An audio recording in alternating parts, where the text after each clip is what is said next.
COVID-19 pandemic.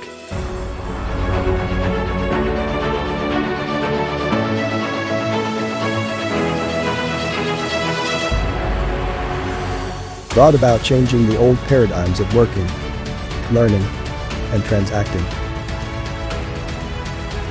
There is a mud rush in adopting and staying relevant in the new normal. And significance of digital technology.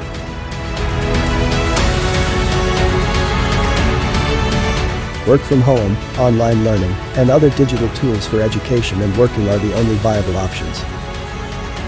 Readiness for this new paradigm, the overall well-being of the workers and learners, and how these affect the end goals of work quality and learning must be considered.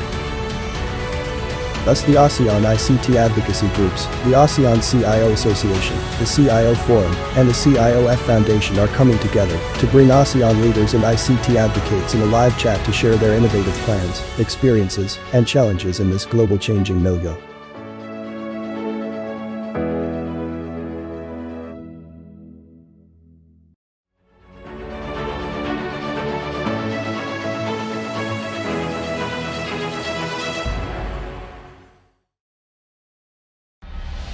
Within an organization, CIOs are vital in the development of policies and in the management of all resources relevant to information and digital technology. CIOF stands for Chief Information Officers Forum. CIO Forum or CIOF is a duly registered professional association of government information and communications technology executives and managers or CIOs. CIOF serves as an advocacy and consensus-building group to address key ICT policy issues and concerns. CIOF continually leads, steers, influences, and facilitates key IT policy issues and concerns to mainstream IT in government, especially in mission-critical operations. As such, its mission is to promote excellence in information management and facilitate the formulation of government ICT policies and programs. CIOF aims to serve as the primary network and knowledge resource for CIOs.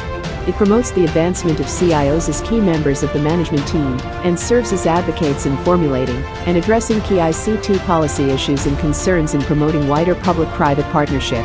These are lofty goals, but what exactly has the forum done to achieve them? CIOF has actively contributed to key national projects, such as the creation of the CIO Council, served in the advisory board for the automated election, and sits in the steering committee for the medium-term information and communications technology harmonization initiative. It also assisted in the development of policy proposals for the e-Governor Master Plan, which is the ICT component of the Philippine Development Plan, and contributed to the development of cloud computing policies for cloud services for the government.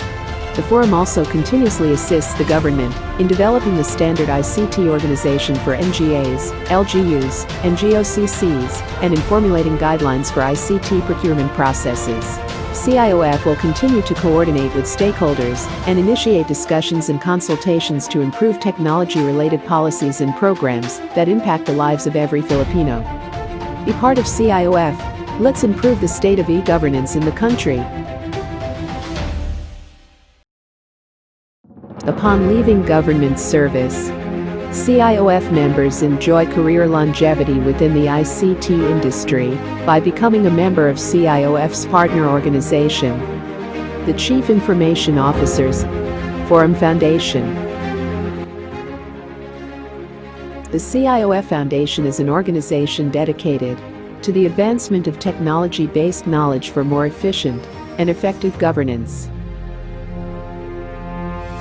As such, the vision of CIOFF, a wider use of e-governance for an empowered citizenry, to promote buy-in by decision makers, and to undertake activities to support the implementation of e-governance initiatives. This mission is carried out by the CIOFF Board of Trustees, with the support of its members, composed of former and incumbent Chief Information Officers, heads of ICT departments, data protection officers, and cybersecurity officers of different government agencies and local government units. Sounds like the CIOF, right? But what makes it different from the forum? Apart from its common advocacy and capacity building programs with CIOF, it extends material and non-material services to members and guides CIOs on project development and management in their office. The foundation initiates and undertakes projects that increase and sustain funding for CIOF programs and acts as a major resource for all the branches of the government's pool of ICT experts. The CIOF Foundation continues to update and build its capacity, maintain and sustain its knowledge, skills, and expertise in its advocacy for a more efficient and effective delivery of digital public services, and continue to partner with technology and development institutions to keep us in sync with global ICT advancements, thus improving the Philippines' global competitiveness. Just imagine how much faster, more economical, and more convenient it will be for all of us to avail of required public services once data linkages and interconnected government are in place. CIO Forum and the Foundation. Together, we work towards citizens' digital empowerment and in advocating a transformed and connected government.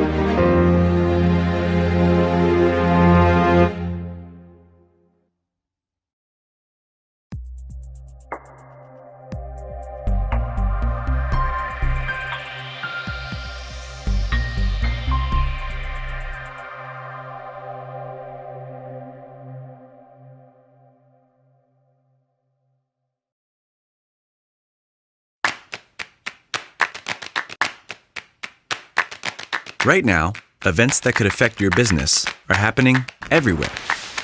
Data is happening across devices, systems, and interactions. And you're probably spending too much time managing that data. Wouldn't you rather be putting it to work? Meet Splunk, the Data to Everything platform. It can help you turn data into doing, so you can make IT, security, and every part of your organization work better. But where do you start? First, you need to know what's happening. Splunk's investigative approach means you don't have to structure your data before you ask it questions, and adding new data sources on the fly is easy. So you can add data from here, here, and even here. With countless sources at your fingertips, you'll find insights that can help you improve service levels, reduce costs, mitigate threats, and deepen customer understanding. And insights are just the beginning. The Data to Everything platform is built to get stuff done. It's loaded with features and tools that fully harness the power of machine learning, automation, and orchestration, so you can make faster decisions and take faster action. And because it's all on Splunk, you'll have less complexity to manage, which brings us to the future. Data is a big part of our lives, and it's going to get bigger. By investing in technologies like mobile, augmented reality, and natural language processing, Splunk is enabling more types of users to access more types of data. That's the power of the Data to Everything platform. Discover what innovators at organizations everywhere already know, that when you bring data to everything, anything is possible. Let's turn data into doing. ASEAN CIO live chat. Let me run through very quickly on who is ASEAN CIO Association. We are a non-profit and organization initiated by a group of passionate CIOs, started out in Thailand, led by our current president, Kun Chaitalan Atipet, with very clear intention to share experience and support CIOs across ASEAN in various subjects as technology evolves. Supporting him, he has his right left-hand man. Both are very experienced. With us today, the Vice President North Zone, cover countries like CLMV, Cambodia, Laos, Myanmar, Vietnam. As deputy, he also runs his full-time role as the Deputy Secretary General in Security Exchange Commission of Thailand. The Vice President for South Zone covers Indonesia, Malaysia, Philippines, Singapore, and Brunei. He's none other than Dr.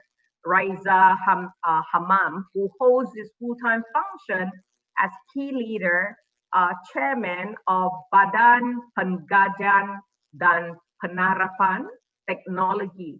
They are the powerhouse in terms of technology and innovation. We also believe in strong alliances across the region with a good stream of partners. And we have, under the ASEAN CIO Association, we drive 10 initiatives that align very closely with ASEAN Digital Master Plan. So today's session is very, very well initiated together with CIO Forum, CIO Forum Federation, Reinventing ASEAN, Working and Learning Paradigms in the New Norm. So we have come to a point of accepting the current situation of COVID, but we're not complacent. Rather, we're combating the situation with the use of technology to efficiently addressing a new mode of operation, whether home, schools, work, services, or more. So for our context of what makes ASEAN ICT to lead ASEAN society in adapting to new norm, for as the old adage says, in the middle of difficulty lies opportunity. So the natural response of this whole initial denial to acceptance and now to transformation of human is being seen during this whole entire crisis. So no one is going to be defeated, and countries are generally supporting each other. So allow me right now to bring on our opening remarks speaker, Dr. Kampon Sontanarat. He is the Vice President of ASEAN CIO Association, a passionate and proactive individual who has deep knowledge in ICT field since 1983. You can guess his age, huh? So he is very renowned for his skills and his expertise in IT management, information security management, enterprise content management, IP governance, regulatory, and with his current role taking on the huge conversation of serving transformation in Security Exchange Commission of Thailand as Deputy Secretary General. FinTech, the term is, he is so used to that term of FinTech. So his participation in ASEAN is impressively credible and has a long list of credentials. I'm not going to read all of them, but he's very recognized in government and private sector. And on leisure side, he loves nature and he draws.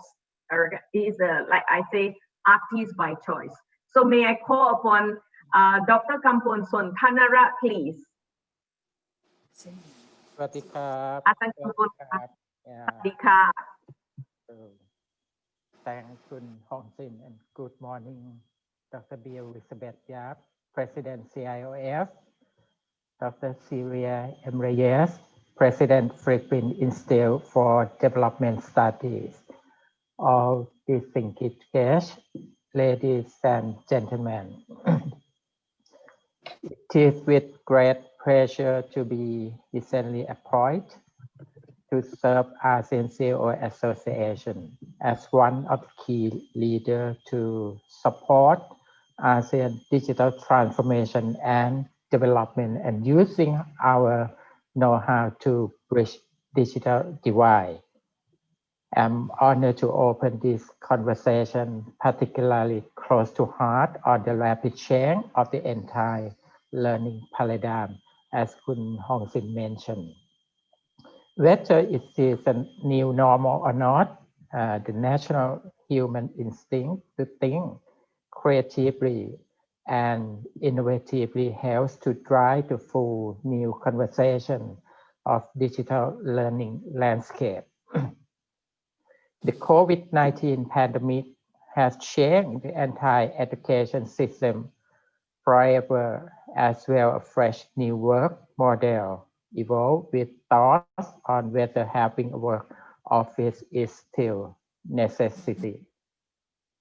While countries are at different points in their COVID-19 infection rates worldwide, children in 186 countries affected by school closure due to the pandemic.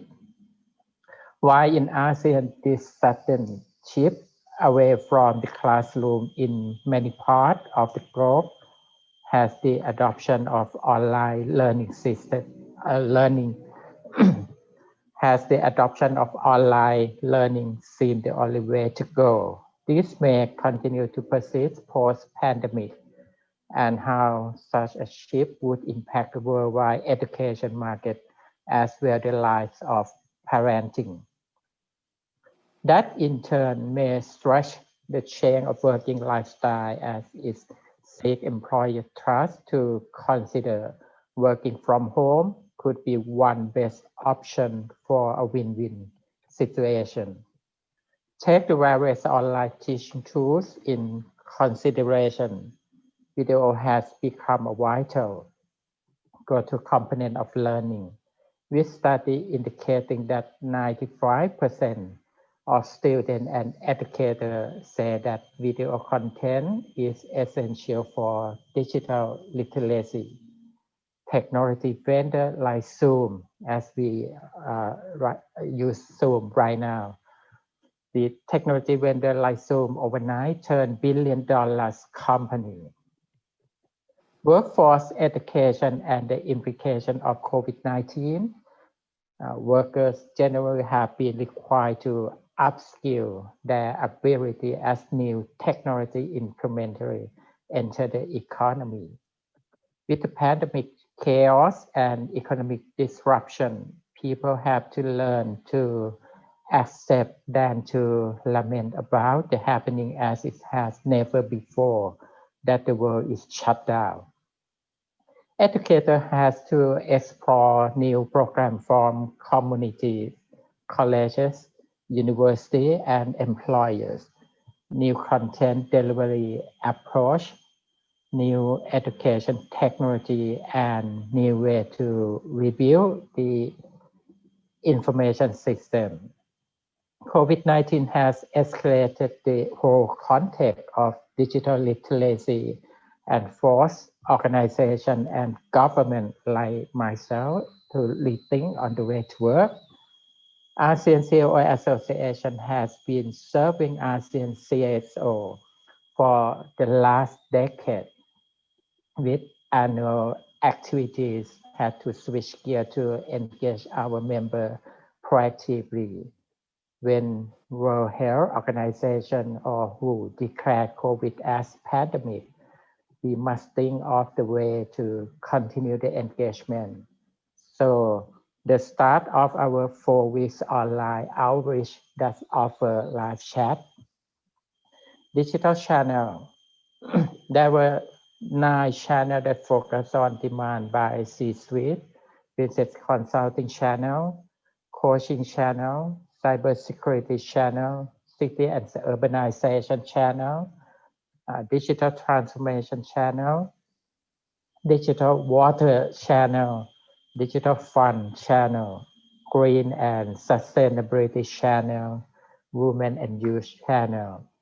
Indeed, through those 14 weeks, we had new discovery with ASEAN CIO and contributors from all sectors and government agencies that help us to plan effectively to serve our 10 initiatives, whopping near 4,000 attendees combined with international audience.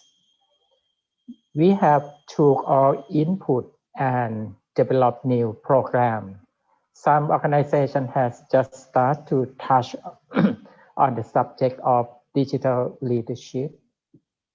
We are now addressing digital coaching program with our new MOU partner, National University of Singapore, Institute of System Science, to provide a growing demand of tailored program.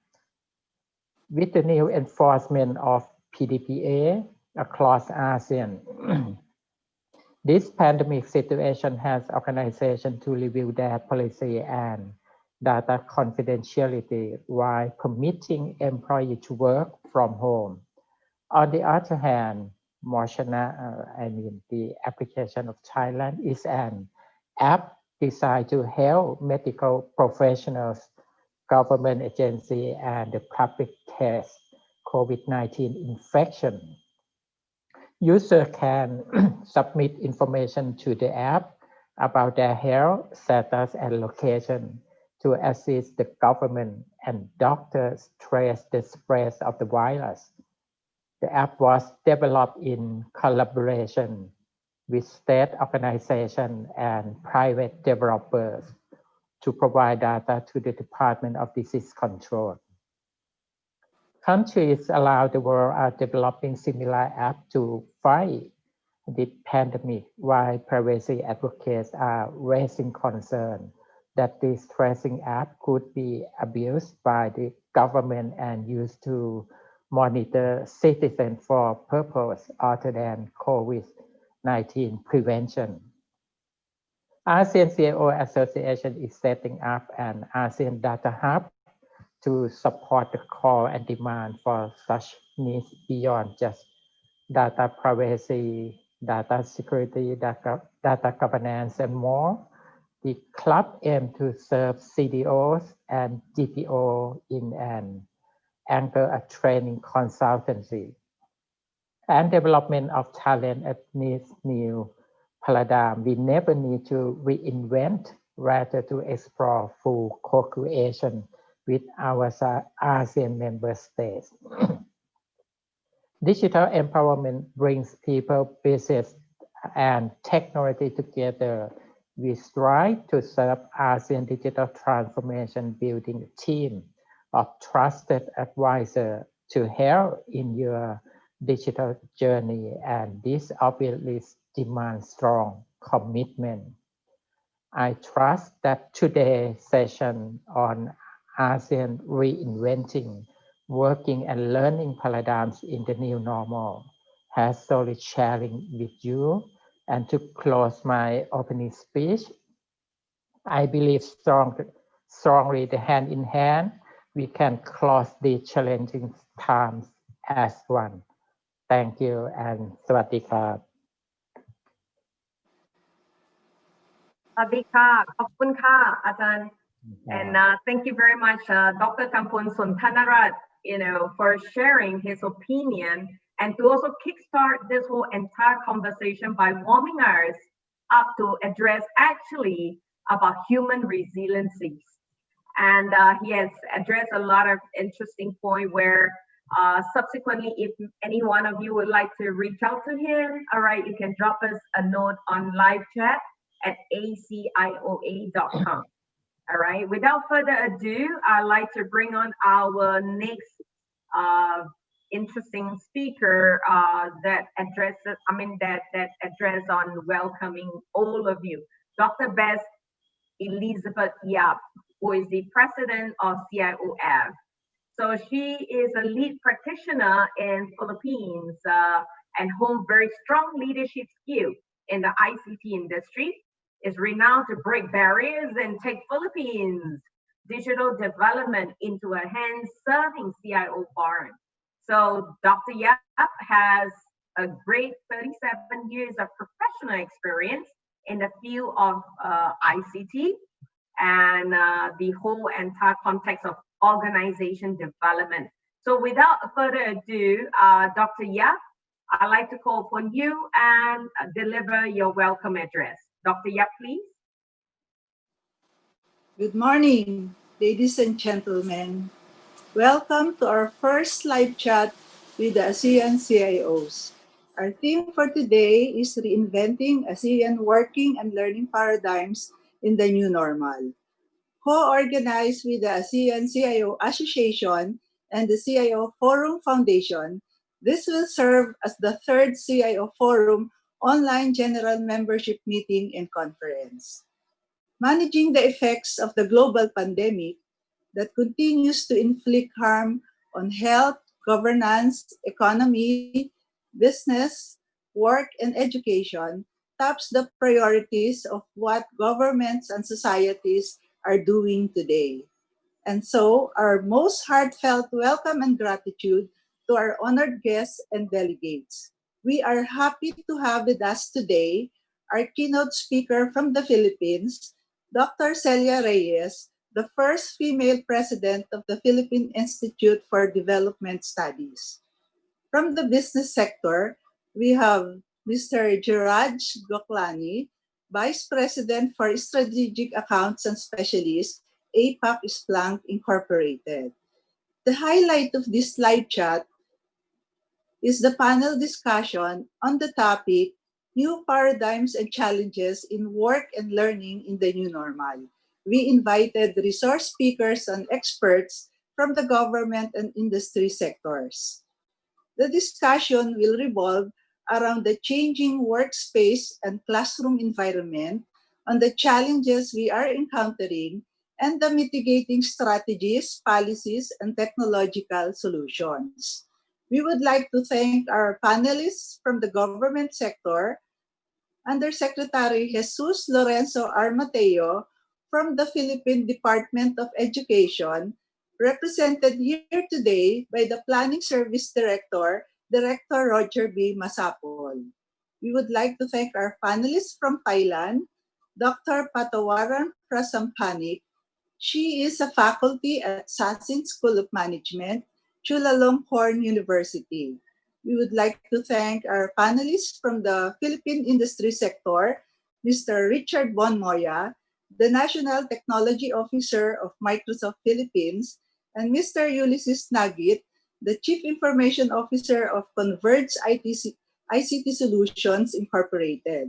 We would also like to thank our industry partners, Netpolions with Splunk, the Infocom Technology Association of the Philippines, Trend Micro, SMSGT, Microsoft Philippines, and the Experts Academy.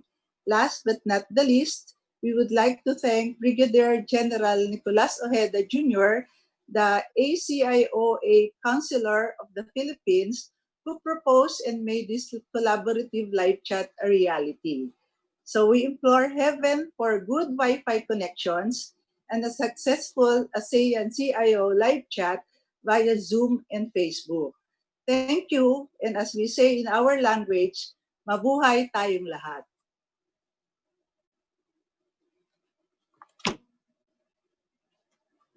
Thank you, Dr. Bess, for cheering on this whole entire Zoom conversation. And you have definitely done a very solid introduction of all the participants.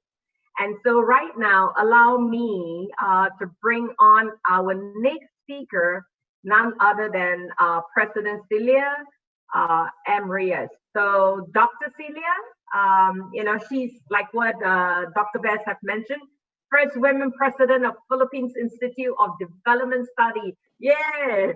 Okay, so she specializes basically in a few of economic metrics and has conducted a lot of research and policy paper on poverty assessment and evaluation of social protection program. I believe that she applies a lot of technology and she's very, very hands-on. A network leader of the community-based monitoring system. So you can imagine the kind of work, the kind of visualization that she has while she works on all the technical assistance to all the local government units in the country. So as a respected, highly knowledgeable individual and a woman, she contributes to serve Philippines terrain for greater transformation. May I call upon Dr. Celia to have her keynote address. Dr. Celia, please. Thank you. Dr. Kumpol Sontanarat, Dr. Elizabeth Yap, Mr. George Quintanar, Ms. Kwek Hong Sin, Dr. Diraj Goklani, and other distinguished panelists.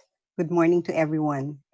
I'd like to thank the organizers, CIO Forum, the CIO Forum Foundation, and the ASEAN CIO Association for inviting me.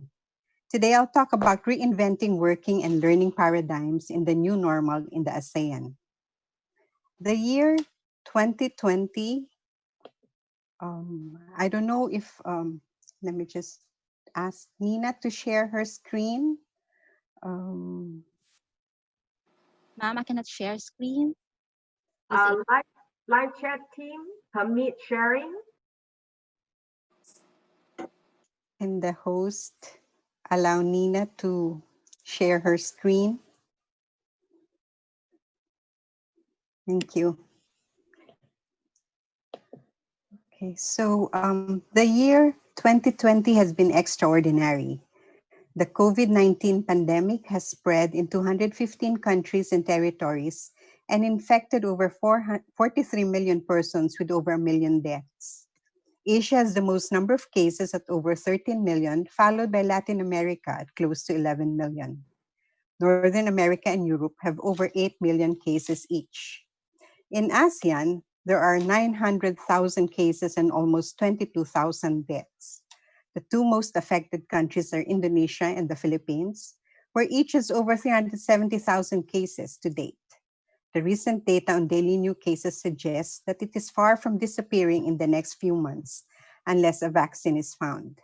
Thus, we need to learn to live with COVID-19 and its impacts. To contain the spread of the virus, many countries decided to closed their borders and some of the sectors of the economy and restricted mobility.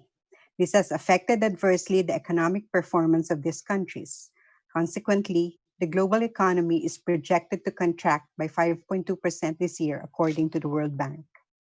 Based on a report prepared by Hale et al., workplace closures of varying degrees have been enforced by some countries at some points in time to contain the spread of the virus.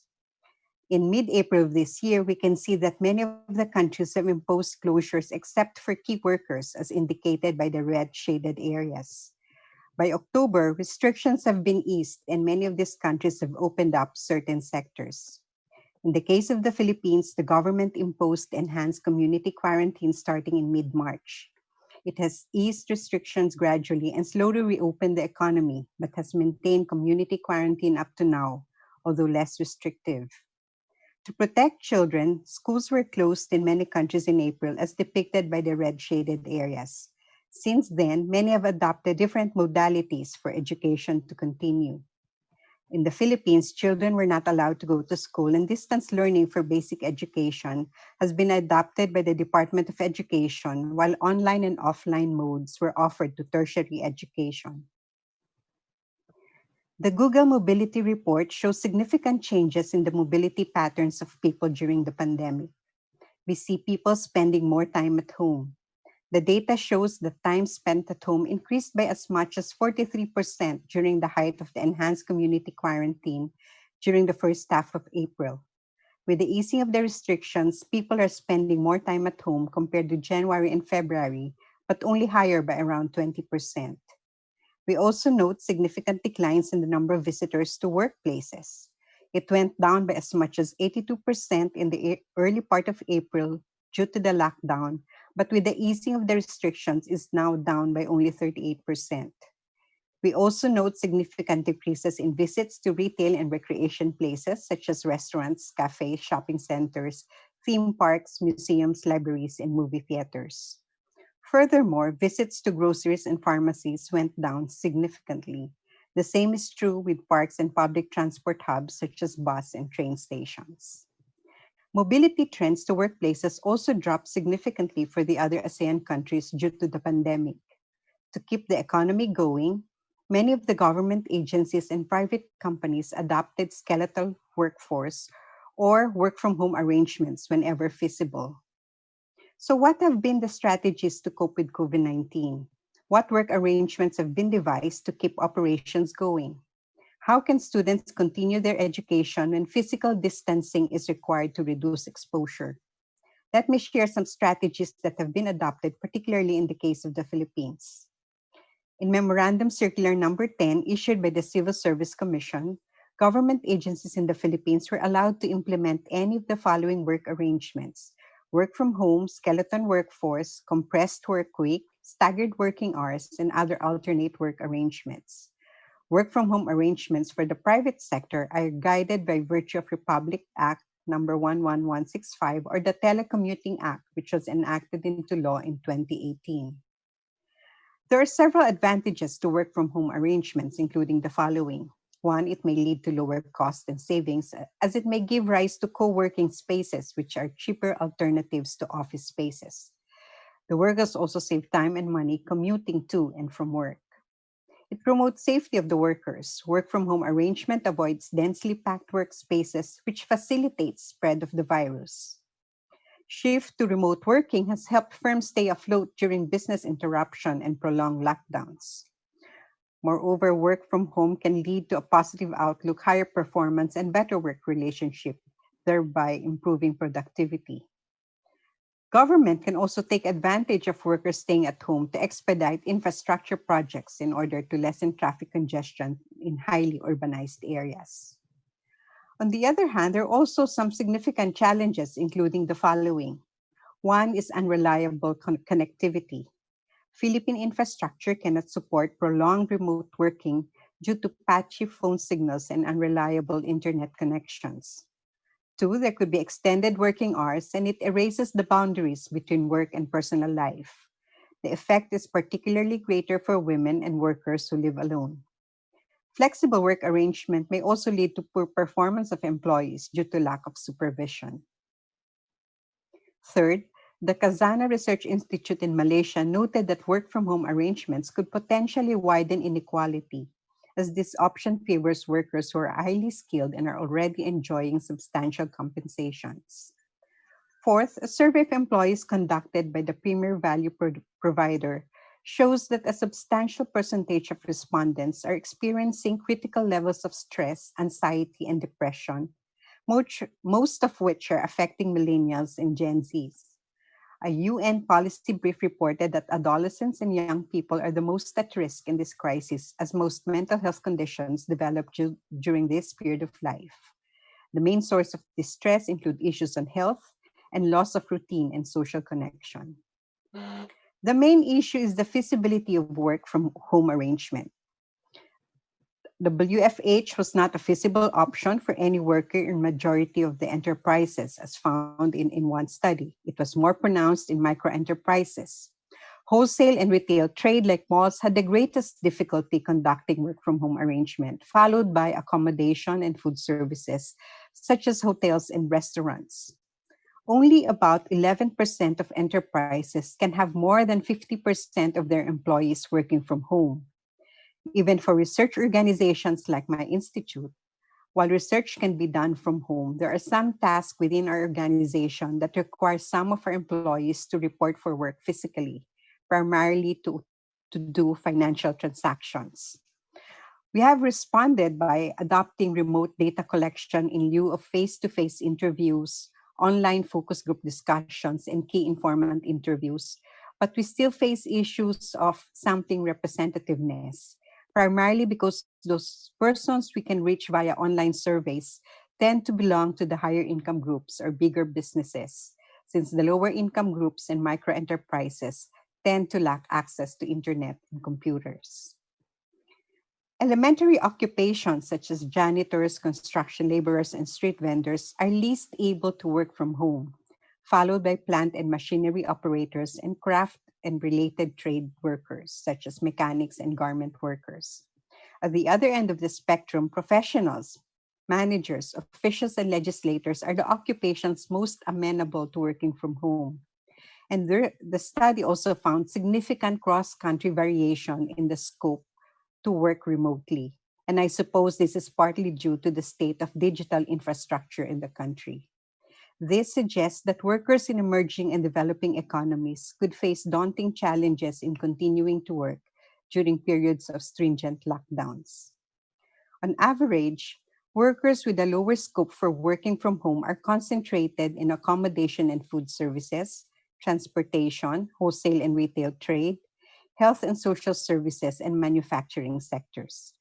Within these sectors, essential activities in critical supply chains, such as in food, pharmaceuticals, deliveries, healthcare, as well as some types of manufacturing, have been exempt from lockdown restrictions in most countries.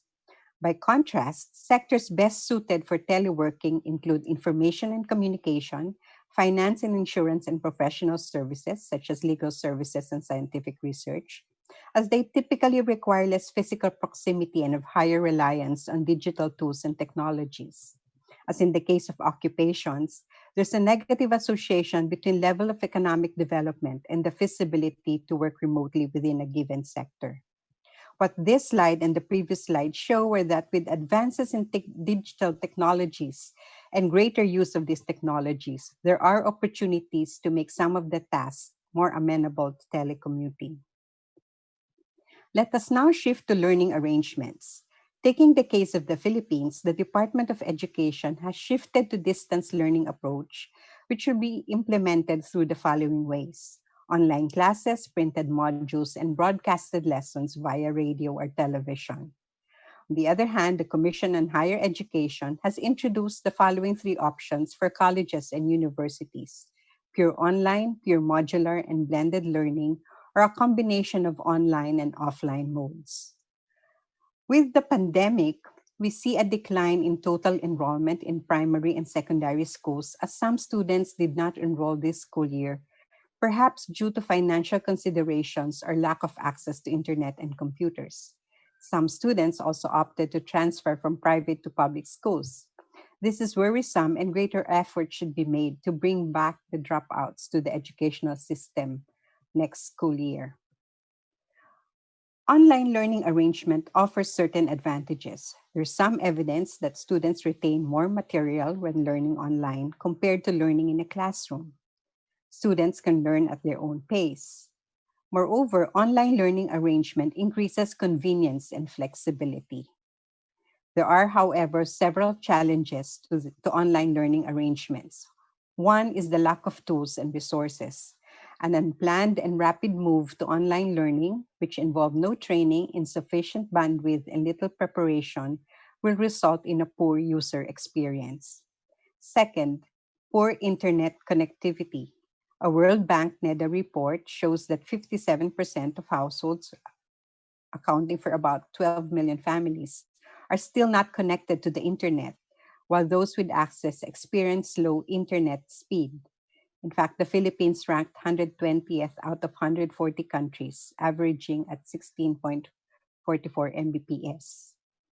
The third is monetary constraints. Cost of a fixed broadband plan in the Philippines is quite high because of anemic digital infrastructure, long-standing duopoly in the telecommunications sector, and outdated regulatory rules, as cited in the Manila Bulletin article. What's also important to note is that there is a digital divide wherein the bottom 40% of poorest households in the country consistently have lower access to television, radio, mobile phones, and computer. If the existing digital divide is left unaddressed, this might worsen the marginalization of already disadvantaged groups and widen educational gaps in the country. Looking at the ASEAN countries, many households in ASEAN do not have access to computers at home. In the Philippines, less than 1/4 of the households have computers at home, and this is much lower than in Singapore, where almost 9 out of every 10 households have computers. It's important to note the existence of gaps in internet access across countries. Large number of households in ASEAN, especially in less developed countries, still do not have internet access. And in the Philippines, only 18% of households have internet at home compared to almost 100% in Singapore. This slide and the previous one highlight the gaps in access to internet and computers, which are essential tools in telework and distance learning. So to conclude, COVID-19 has accelerated the trend toward telecommuting and remote or distance learning and may permanently change the way many of us work and learn. While not all jobs can be done remotely now, the advances in technology will make more jobs amenable to work from home arrangements. It's critical to address the digital infrastructure gaps. For workers and learners to work and learn efficiently, it is important that they have access to fast, reliable, and cheap internet and necessary equipment such as computers and tablets. The disparities in access to computers and internet by different income groups may mean inequitable opportunities in education. If the existing digital divide is left unaddressed, this will widen educational gaps and will be carried over to the workplace, leading to greater income inequality. As Chief Information Officers, you have a role to play in advancing the use of technologies to promote work and learning arrangements that enhances the productivity and welfare of the people. When you design your programs, you need to take into account the goal of lessening the digital divide and providing equal opportunities for all. Strategies towards this end include the following: make telecommuting or work from home easy and efficient, develop systems to make some tasks more amenable to telecommuting, lessen the digital divide by increasing internet access points, and expand opportunities for online learning by providing devices such as computers and tablets. I hope that the discussion today will generate more ideas on how to make work from home and distance learning under the new normal more efficient and inclusive. Thank you. Dr. Celia Reyes, this whole entire presentation, guess what? I already have requests of for your presentation slides. So if these sets of slides can be shared, please send us a link so that we can send it off to thank all the participants who attended this session for them to download the information. One of the key takeaway for me, there are a couple of, there's a lot of solid information and sharing, but I think the aspect of like the big opportunities, especially when we faces the obstacles, working from home, there's a good brief of aspect that you've shared from the economy aspect, the safety, the sustainability, and of course the productivity, and of course the whole huge conversation on digital transformation. And of course, in that of the opportunities, you also make a few key points of the thread.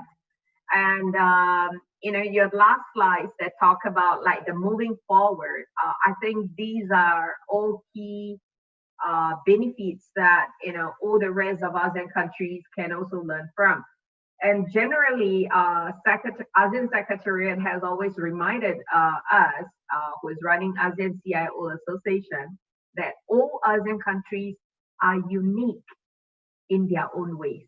They are all at different stages of development, and when we serve each of these ASEAN member states, we have to be mindful and tread along with you guys.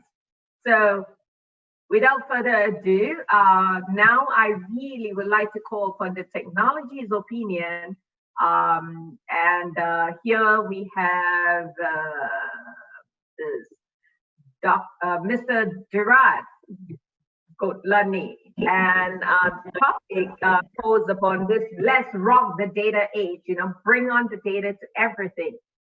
Guess what? We have him, who is an expert in this field, and he focuses a lot on driving customer success and growth for Splunk. He represents Splunk, a company that I know long time back when I was driving the cybersecurity conversation back in 2000, in the earlier 2000s. So his career has passed, the 22 over years. In fact, today I realized that, if I were to add the age of every of the speakers that's participating today, we probably have few hundred years of ICT experience of expert in this whole entire half-day session. So Gerard himself has a very strong domain experience covering operational intelligence, big data analytics, IT operation and security, enterprise IT management, enterprise content and document management. Wow, his experience is fantastic. And he also worked with, on projects like virtual reality in manufacturing and education that's being funded by National Science Foundation. He represents the company Splunk, which is actually the world's first data to everything platform designed to remove the barriers between data and action. So without further ado, I'm going to call upon him. Gerard, the show is yours. Thank you so much, Quexin. And I wanted to add, Dr. Reyes, got a really amazing presentation. Thank you for sharing that. And as a parent, as a human first, I want to say, I have two children, 14 and 11, and the pandemic, when they were studying and working, going to school from home, when people would ask me, how was your day today? I said, if my children don't kill each other, it's a good day. You know. So I'm sure you guys can relate who have family at home. It's tough times. So let me get started, folks, and please feel free to ask any questions. And here's a quick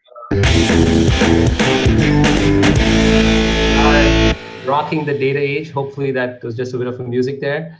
But Kamusta and Salamat for inviting me to this first live chat with ASEAN CIOs. As Quexen said, my name is Dheeraj Goklani. As the AVP of Strategic Accounts and Specialists at Splunk, my role is really focused primarily on driving customer success in Asia Pacific. Today, I'd like to share our vision for the new generation of the data age and what we've seen across the business landscape and government landscape over the last few months, given the global epidemic. I'll talk about the most common ways we've been helping our customers make it through this time and be even stronger on the other side. I'd love to partner with all of you after this to see how we can help you in this journey as well.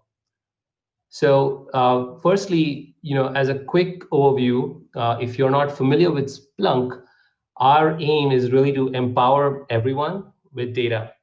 And today, thousands of our customers, including 91 of the Fortune 100, rely on our data to everything platform.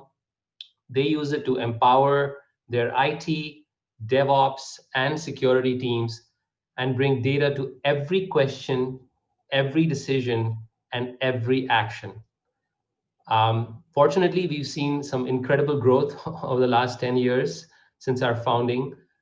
We've got revenue over $2.3 billion last year and have seen great recognition from the analyst community. What we've seen across our customer base is the current global situation has really accelerated the change at an unprecedented rate. In particular, we're seeing 5 key areas taking center stage. First, let's talk about remote work. Dr. Reyes mentioned that as well. In the recent years, most organizations had already started to move to more flexible remote policies and hired distributed workforces, especially in technology. Now, COVID-19 drastically accelerated that change, right? And we think it's here to stay. I was having lunch with my wife yesterday, and she told me her technology company is actually looking at a 3 to 5 year remote work plan. So even if we get the vaccine in place, it'll be a while till we actually get everybody coming back to work. So they're looking at 3 to 5 year plans. Splunk has told our employees globally, you don't need to get back to work till September next year. It's completely optional.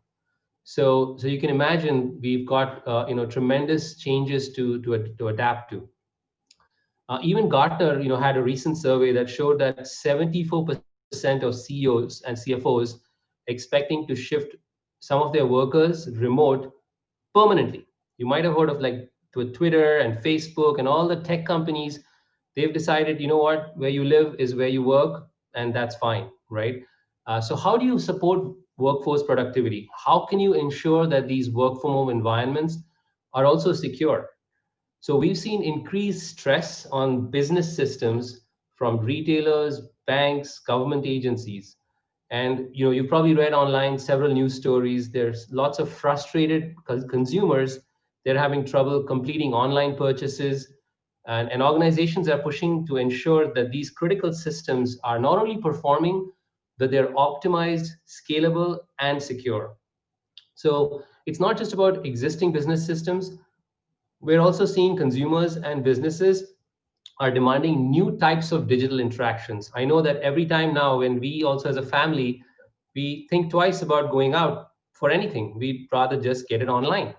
So CTOs are pushing their dev teams to rapidly build new applications to serve these changing needs in the market.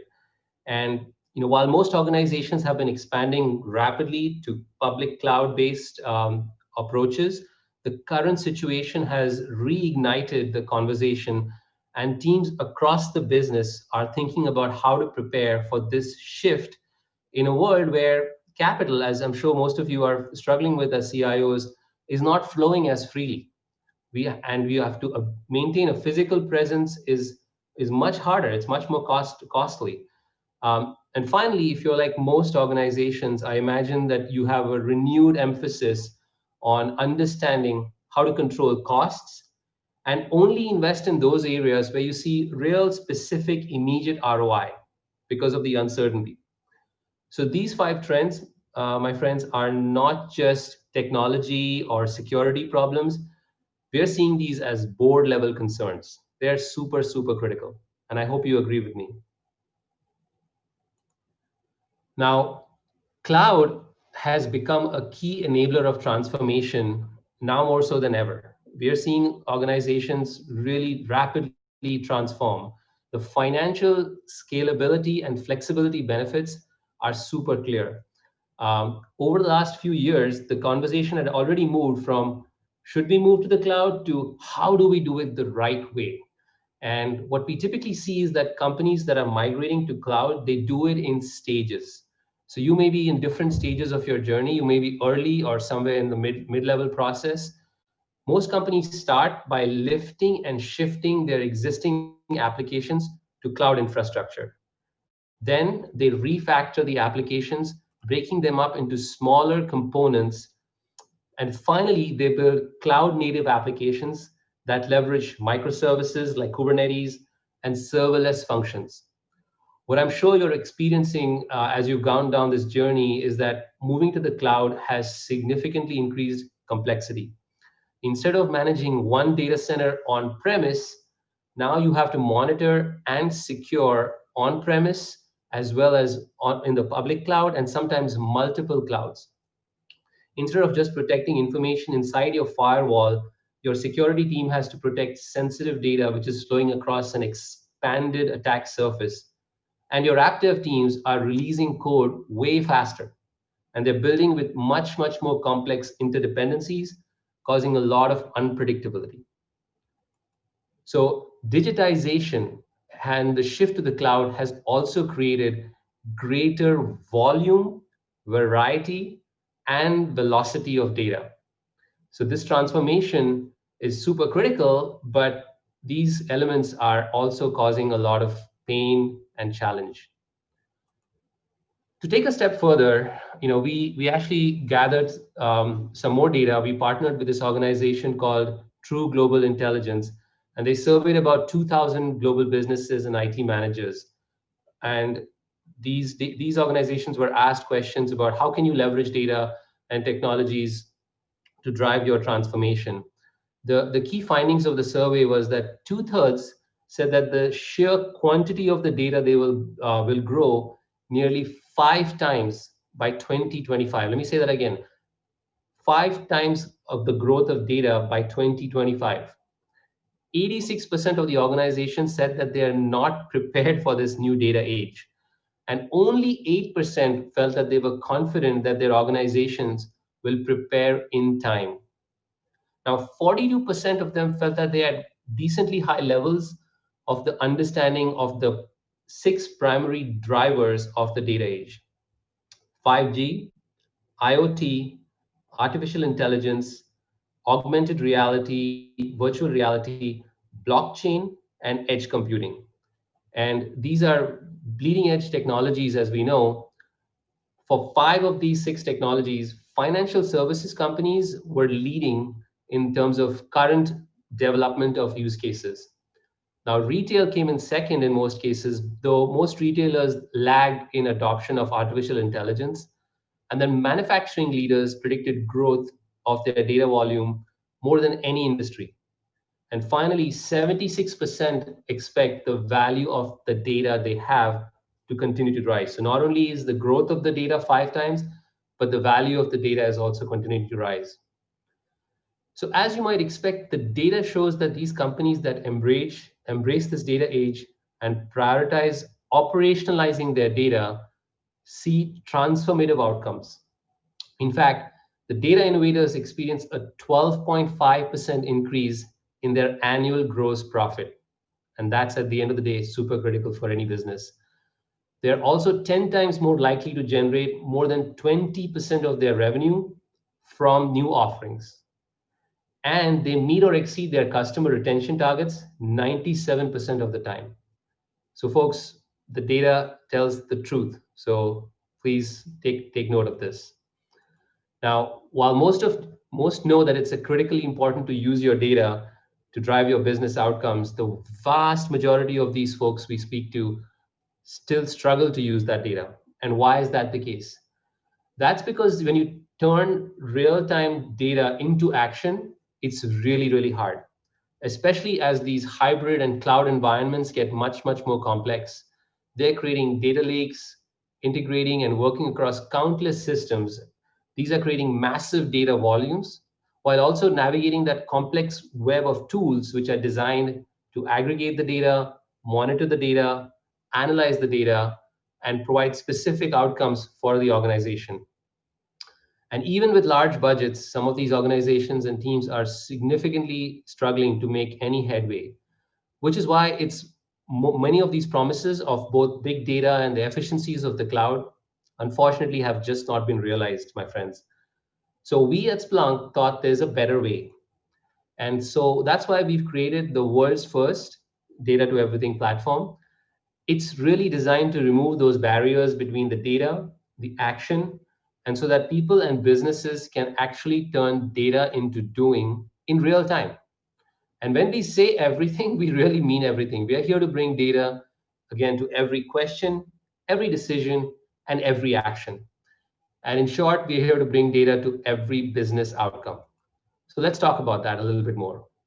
So we want to help the world act on their data. But when you act on your data without context, that's why we offer solutions to help you investigate, monitor, analyze, and act on your data in one place. So once you bring the data all in one place, there's more context around it. And our data to everything platform can handle any structure, from the most unstructured to the most highly structured data. And as your world becomes much, much more hybrid, as I said, on-premise and in the cloud, and you have things which are generating data across the business, it's again critically important to be able to analyze that data from any data source. Splunk just takes in all that data, whether it's data streaming in real time or looking back years in time, sometimes for compliance and audit reasons. Splunk lets you analyze your data all in one place. So we strongly believe that we are the only solution designed to handle all these data challenges and help you bring the data-based decisions and actions to everything. All right, let's dive into it a little bit further. What do we mean when we say investigate, monitor, analyze, and act? At a high level, we help you manage the entire life cycle of an event, from identifying the root cause to monitoring the performance and analyzing and acting to predict and prevent future problems. So our secret sauce, truly, if you really look at it, is our investigative capabilities. Send any data to Splunk, and Splunk will structure it only when you ask it a specific question. So whether it's on-premise or in the cloud infrastructure, or the most complex or ephemeral components of your applications, Splunk helps you monitor everything. So you can improve your mean time to resolution and prevent problems well before they occur. Splunk leverages artificial intelligence and machine learning to help you find that needle in the haystack of your alerts and helps you prevent the problems well before they occur. Now, some problems can be solved automatically, while others require some human collaborative response. Splunk helps teams automate that response based on a set of playbooks, and then we help accelerate the collaborative responses across individuals and teams. Now, we know that this is an environment where every investment of money, effort, or time must be met with some very specific ROI, as I mentioned earlier. Now, our team has looked at across thousands of our customers. We have 20,000 plus now. And they've found some specific benchmarks for the types of outcomes these customers are experiencing, from mitigating risk to accelerating revenue, and to repurpose staff for the most higher return areas or high productive tasks they can do. Now, we know that this is just scratching the surface of potential value of taking data to everything. And you can see the numbers there in terms of risk mitigation, revenue acceleration, labor efficiency, and infrastructure savings. So how are customers using Splunk to solve these challenges? Now we see 4 key buckets. First, organizations are leveraging Splunk to secure and power their remote workers. We've launched a solution called Remote Work Insights. With that, companies are getting visibility into VPN and collaborative tool usage. And network operation centers have been able to work remote seamlessly by better coordinating incident response and accessing their data and the analysis wherever and however they work. Second, they're ensuring business continuity by managing surges in demand across their systems and finding and remediating technical issues and security threats when they arise. Third, in today's environment, the ability to innovate and meet the needs of the market is more critical than ever. DevOps or app dev teams are using Splunk's observability capabilities to significantly improve their rate of innovation and ensure a great customer experience. And finally, we're helping our customers migrate more and more workloads to the cloud while controlling their costs and maintaining a unified cloud security exposure. Now, let's dive into some specifics around how our customers are using Splunk to respond to the challenges we discussed earlier.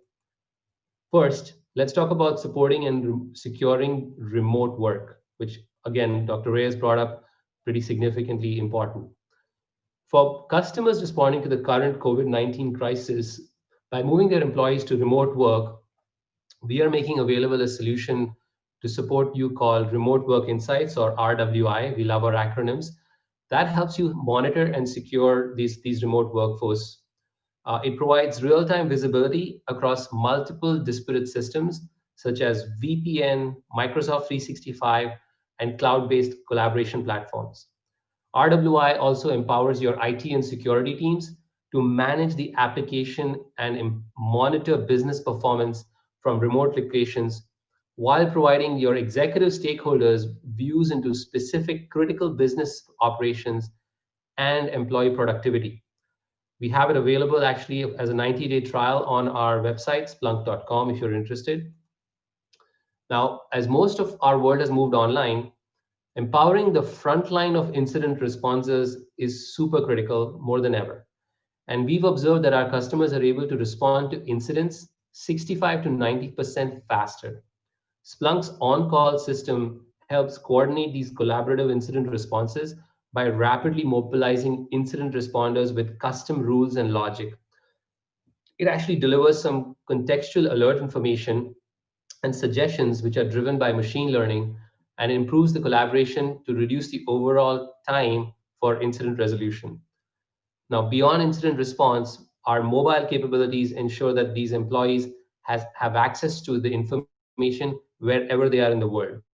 Splunk Mobile makes data viewing intuitive with mobile dashboard layouts and makes receiving, investigating, and taking action from mobile alerts super intuitive and easy. Now, are there components of your virtual NOC that you'd like to improve? And when you discover outages and performance problems, what happens next? Something to ponder. Second, let's talk about our ensuring business continuity. As we all know, the importance of digital channels in nearly every industry is more critical to business continuity than ever. But systems we see are not necessarily designed to handle the type of surges in demand that we are seeing today. So Splunk uses artificial intelligence powered by machine learning to decrease the event noise and predict future degradation. So you can identify the services which are likely to degrade and proactively remediate them well before they impact the business. When the issue does occur, you can rapidly drill into and identify the root cause and better prepare for the next traffic spike. For example, we worked with the Chicago school system and ensured that all students, teachers, and administration supporting systems function with 100% uptime and performance. Next, security threats are getting more sophisticated, and the attack surface, which is expanding every year, got even wider with COVID-19. Now security teams are facing this expanded attack surface, created by remote work and COVID-19 related attacks that are capitalizing uncertainty in this crisis. And really unfortunate. Now, security teams that use Splunk in our customers, they're able to find and remediate security threats up to 2 times faster. These customers are also using Splunk's advanced analytics to find the needle in the haystack and prioritize their threat response appropriately. And then with Splunk's security orchestration, automation, and response capabilities, security teams can automate their security ops workflows to stop the threats at machine speed, using, again, machine learning capabilities. Third, let's talk about innovating faster. When the crisis started, the primary action most organizations were taking was just to keep the business running efficiently, keep the lights on, improve security. But as time has gone on, most of our customers are also realizing the critical importance of innovating faster and more efficiently. We've seen across our customer base that the teams that use Splunk, they experience a 50 to 70% improvement in developer efficiency. And some teams are noting that they release code up to 8 times faster with Splunk. Now, in a world where slow is the new down, Splunk's observability and cloud infrastructure monitoring capabilities are more important than ever. Our observability suite is designed specifically for DevOps teams, and it includes metrics, traces, and logs to detect when a problem is happening and where and why. So as more of these teams are adopting, especially cloud infrastructure for more workloads, our customers are using Splunk to get full stack visibility, public, private, and hybrid clouds for, again, instant problem detection and alerts and reducing your mean time to resolution. Finally, DevOps teams are relying on incident response capabilities to coordinate response workflows from anywhere in the world. All right, now let's discuss how you can confidently adopt public cloud. We all know that there are numerous benefits of adopting the public cloud, but as I said earlier, it increases complexity and cost control can be challenging. With Splunk, our customers are accelerating the journey to the cloud and getting a single view across the migration process, the entire migration process. They're also able to visualize and detect those performance issues across multiple clouds, and again, from that single pane of glass. Before migrating to the cloud, we can help you get a baseline of all your on-premise resources to better determine and forecast how many instances do you really need in the cloud. And after you migrate, we can help you ensure the success through monitoring performance, usage, and availability of instances. That way, again, you don't overspend. Splunk helps prevent infrastructure costs from rising with cloud cost optimization, and we give you really detailed usage reports. We also use the historical data to forecast and predict to help you provision instances upfront before committing to buying capacity. And then you can also start modeling your growth plans and attribute spend to different availability zones, specific services, instance types, or even customers.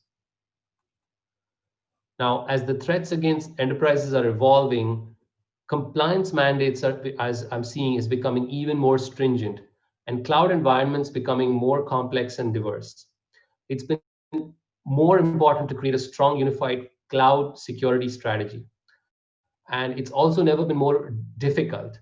So Splunk solutions are helping SOC teams operationalize across multi-cloud environments for enhanced visibility. This comprehensive view is enabling our customers to more quickly monitor, investigate, analyze, and detect these threats across multi-cloud environments, which is helping them strengthen, again, their multi-cloud security. In summary, my friends, here are 4 key recommendations to embracing the data age. First, please focus on improving your data situation today to better position you for the already dawning data age. Second, recognize that data intentions must be holistic. Third, start having the conversations about your data growth and the impact downstream. Fourth, ground your conversations about technology adoption in data and incorporate the data capture and management into the adoption process. Salamat again. Thank you for your time. take care and stay safe. I hope that was helpful, and please feel free to send me any questions via chat or in the panel going forward. Thanks again. Thank you, Jura. Thank you very much for your sharing. And I think one of the questions that came in to me was like, is Splunk, I mean, other than the 90 days trial, all right, are you catering for like some of the emerging countries like Philippines? Any affordable system for education system? Do you have like education special or, or SME special, or can you touch on a little bit on this? Sure. Thank you for that question. So the answer is, in short, yes. And the longer version of it is, we also have something at Splunk called Splunk for Good. And I'm a very strong supporter of that. We help universities in the US as well as nonprofits with free licenses. If you're a nonprofit, we will be very keen on that conversation. Okay. Of course, if you're a business with profit, it's a different discussion. Okay.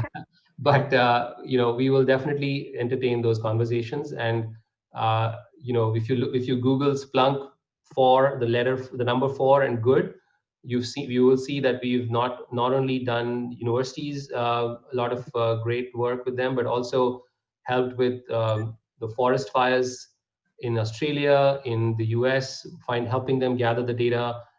We've helped with capturing data for child trafficking related projects, and many more. So I'm an avid supporter here in ASEAN, and actually turned out to be kind of the key driver for that. So happy to have that conversation again. Okay, Splunk for Good for all non-profit organizations moving forward. All right, I think the very, very key takeaway from your session is that where you live is where you work. All right, and I picked up this whole conversation from you in terms of accelerating the digitization. Do not forget about security, and also to ensure business resiliency, you have to look at various aspects in terms of like where data meets or data opportunities for today, tomorrow.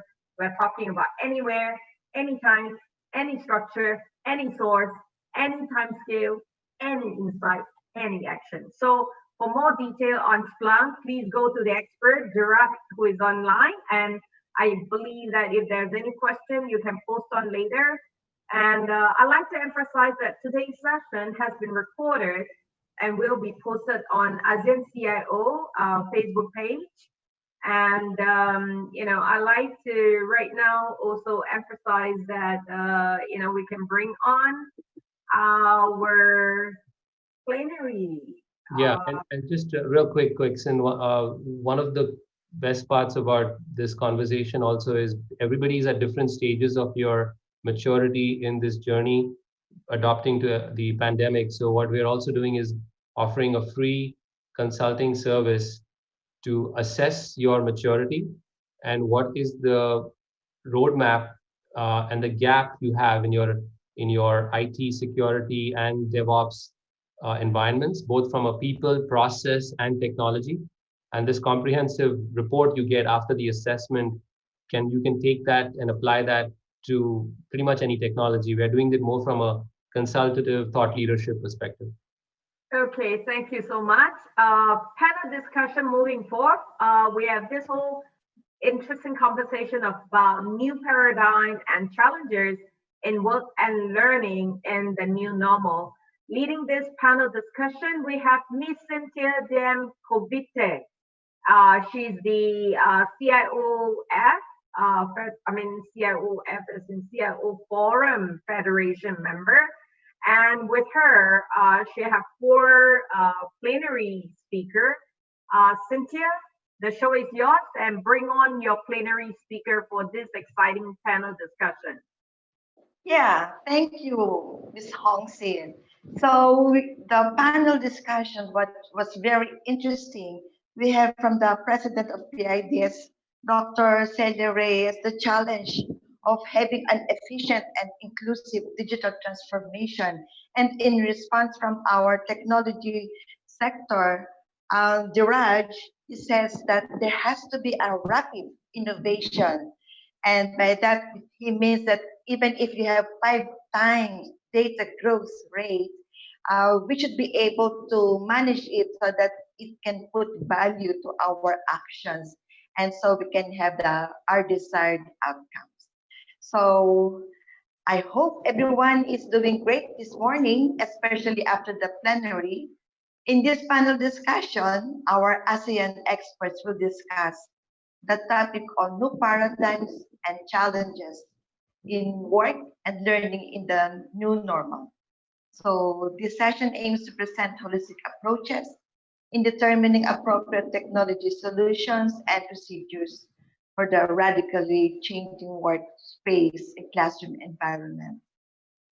It consists of sharing of experiences, challenges encountered, and the mitigating strategies, policies, and technological solutions adopted by ASEAN countries. At the end of the session, we expect to gain insights on the work from home and distance learning technology solutions as the paradigms in this new normal. These discussions hope to illumine us on the immediate resulting effectiveness, efficiency, as well as the potential drawbacks, both from the perspective of an organization and work learner in adopting this new paradigm. At this point, we welcome our distinguished experts who will help us understand the events that led to the unraveling of the new normal and give some messages on the issues at hand. May I now introduce our panelists. Please recognize as you are called. We have our first presenter representing Undersecretary Jesus Lorenzo R. Mateo, Director Roger B. Masapo from the Department of Education, Philippines. Presently, he is the Director of Planning Service of the Department of Education. He is a Master of Arts in Economics Education at the University of Asia and the Pacific, and a Master of Public Administration at the University of Sydney. Our second panelist, Ms. Petarawan Prasampatinich, Doctor of Philosophy, is a faculty member of Sasin School of Management of Chulalongkorn University. Prior to joining Sasin, she was Assistant Professor of Information Systems at the City University of Hong Kong. Currently a Certified Information Systems Auditor and certified in the Governance of Enterprise IT, she serves in Information Systems Audit and Control Association Committee on Bangkok chapter and consults on various digital and she has research articles in the world-leading journals like Sciences, Communications of ACM. Our third panelist is Mr. Richard Bon Moya, the National Technology Officer of Microsoft Philippines. He was the Undersecretary and CIO of the Department of Budget and Management, Republic of the Philippines. He was a member of the Philippine Open Government Partnerships Steering Committee and part of the Philippine delegation that participated in the launching of the Open Government Partnership. Our fourth panelist is Mr. Ulysses Nagit, the Chief Information Officer of Converge ICT Solutions. Prior to joining Converge, Mr. Nagit held senior leadership positions in Paymaya, SM Investments, and others. A licensed engineer, Mr. Nagit holds a Bachelor of Science degree in electronics. He leads the company drive for innovation to enable new ways of. So, dear participants, can we please type wow in the chat box to express our warm welcome to our experts. Please type in your chat box, wow. Yes, yes. Good, good. So we are embracing the technology. Okay, now, so we will now start with our presentation. We may now begin with our respective 2-minute presentations, starting with Director Masapo, to be followed immediately by the second to the fourth presenters, please. After all the presentations, we will have some questions for you, and anyone from the panel may please give your reactions. So may we ask participants to please type in great in the chat box. Yes, this time you say great in the chat box. Okay. So may we now have the presentations from Director Masapol, please. Yes, thank you very much for the introduction. Let me share my screen. Yes, please. May I confirm if my slides are already in your screen? Yes, we're seeing your slide. Yeah, so thank you very much for the invitation for the Department of Education to share our experience in this pandemic. We all know that when the pandemic came in, we are in the tail end of our school year 2019-2020. So it was March when the president declared a quarantine in the country. So we were already preparing for the graduation, the closing ceremonies when the quarantine was imposed. So we admit that we were caught unaware for this pandemic. So that's why we developed a new ways of doing things in DepEd. We were used to a face-to-face, purely face-to-face learning modality in the country.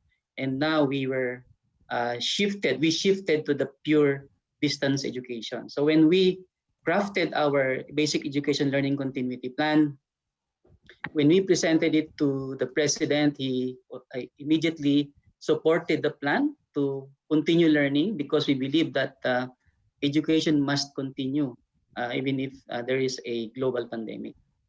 So just very quickly, we just want to show you some of the major developments in DepEd, especially in the things that triggered our decision. So in January, we all know that we recorded the first infection in January 30. And then in March, the president declared a national state of calamity, putting the entire country in a quarantine. It was March 16. And in June, we started the remote enrollment. So we even in the enrollment procedures, we shifted from a face-to-face to a purely distance enrollment. And then in the same month, we adopted the basic education learning continuity plan, which is our response plan for the pandemic. And in July, there was a law enacted by Congress authorizing the president to set the date of opening of classes to another date, because previously, prior to this law, the opening of classes is set between June to August. So you cannot open beyond or before this time frame. No? And then initially, we set the opening of classes August 24, but it was moved by the president to October 5. And then we extended the remote enrollment up to October 5. And then October 5, we opened the classes remotely. We don't open the school for the learners. We open the school year for the learners. We open the school for teachers and then employees. And then we also extended our late enrollment until November 21. So late enrollees, they can still enroll until November 21. So this is what we have in DepEd. So we have 25 million learners. We have 61,000 schools, both public and private.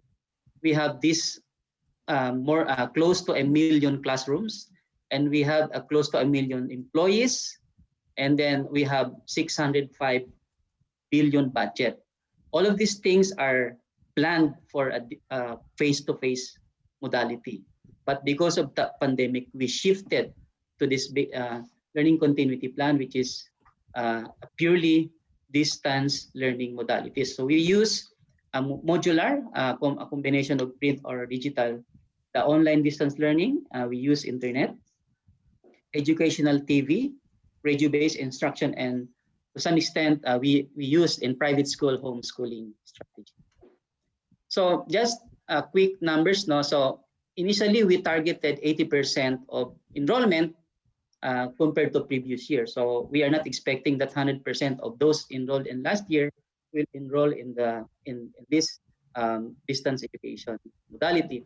But as of yesterday, as of October 26, we already hit the 90% enrollment. And then in the public school, we already surpassed our enrollment. We already at 100.8% compared to previous year. And then in the formal system, we also hit the 102 enrollment compared to previous year. But we have challenge in alternative learning system. We still at 54% compared to previous, and then especially one of the concern of the DepEd now is the private school. We are still at 51.6% compared to previous. Now, we initiated adjustment in our policies because to enable our system to implement the distance learning. So first things first, we issued a revised learning competencies. We call it most essential learning competencies, MELCs. We released it in I guess in May. No? So from 14,000 competencies, we reduced it to more than 5,000. We just choose the most essential for this pandemic. No? And then we also revised our enrollment strategy. As I've said, we implemented purely remote enrollment. No physical enrollment was allowed during this period. So that the parents and the students can enroll through internet, through text, through messenger, or any available platforms that will allow them to send their enrollment. And then we also revised or restructure our working arrangement based on the guidelines issued by the civil service. So this was already mentioned by President Celia. And then of course, we revised our school calendar to fit it to the new schedule as declared by the President. And then of course, very important, ensuring the minimum health standard of our learners and our teachers. And then very importantly, we revisited our budget priorities and adjusted according to our needs to implement the basic education learning content. We also effected some processes adjustment, like we mobilized the Learning Resources and Platforms Committee. We created this just to make decisions on the learning resources and platforms that will be used for distance education. We also implemented some flexibility in our information system. Like, for example, upon enrollment, we require a birth certificate, but for this school year, we don't immediately require birth certificate. We will ask them to submit by December. We also cut down some processes and financial transactions without violating some core rules. We also formulated a unified engagement platform for our stakeholders because we were receiving a lot of support from stakeholders. And then of course, we restructure, and then we formulated some new standards for training and meetings. And then of course, we allow our regions and then divisions to contextualize their learning continuity plan. Now, what are the early signs of success? We see this as positive because for the first week of the enrollment period, we hit the 6 million learners enrolled in the first week of the remote enrollment. And then in July 29, we already hit the target. We surpassed the 80% target by July 29. And we were happy to see that more learners with disabilities are enrolling. It's 113% compared to previous year. And then another good news is that we have received more than 100% enrollment of senior high school compared to previous year. And then we are happy to note that we have received an overwhelming support from our education stakeholders and partners, and by providing various support totaling to 14.2 billion pesos as of October 23. Now, what are the challenges that we are facing right now? First, we are really concerned on the low turnout of enrollment in the private schools. And then aside from that, there are 902 private schools have notified us of their intention to stop operating the school year. So of course, this will affect learners, this will affect teachers, no? This will add to the unemployment because private schools have, most of them have no permanent employees. And then we also noted that almost 400,000 transferees from private school to public schools. And then lower turnout in alternative learning system.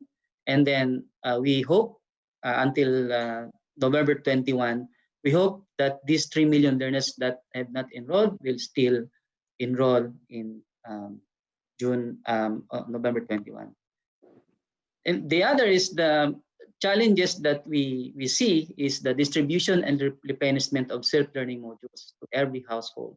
This is very challenging to teachers and parents, because parents need to pick up the self-learning modules package in the school or in the barangay hall or in any strategic location that identified by the school. And so there is a health risk in this process, no?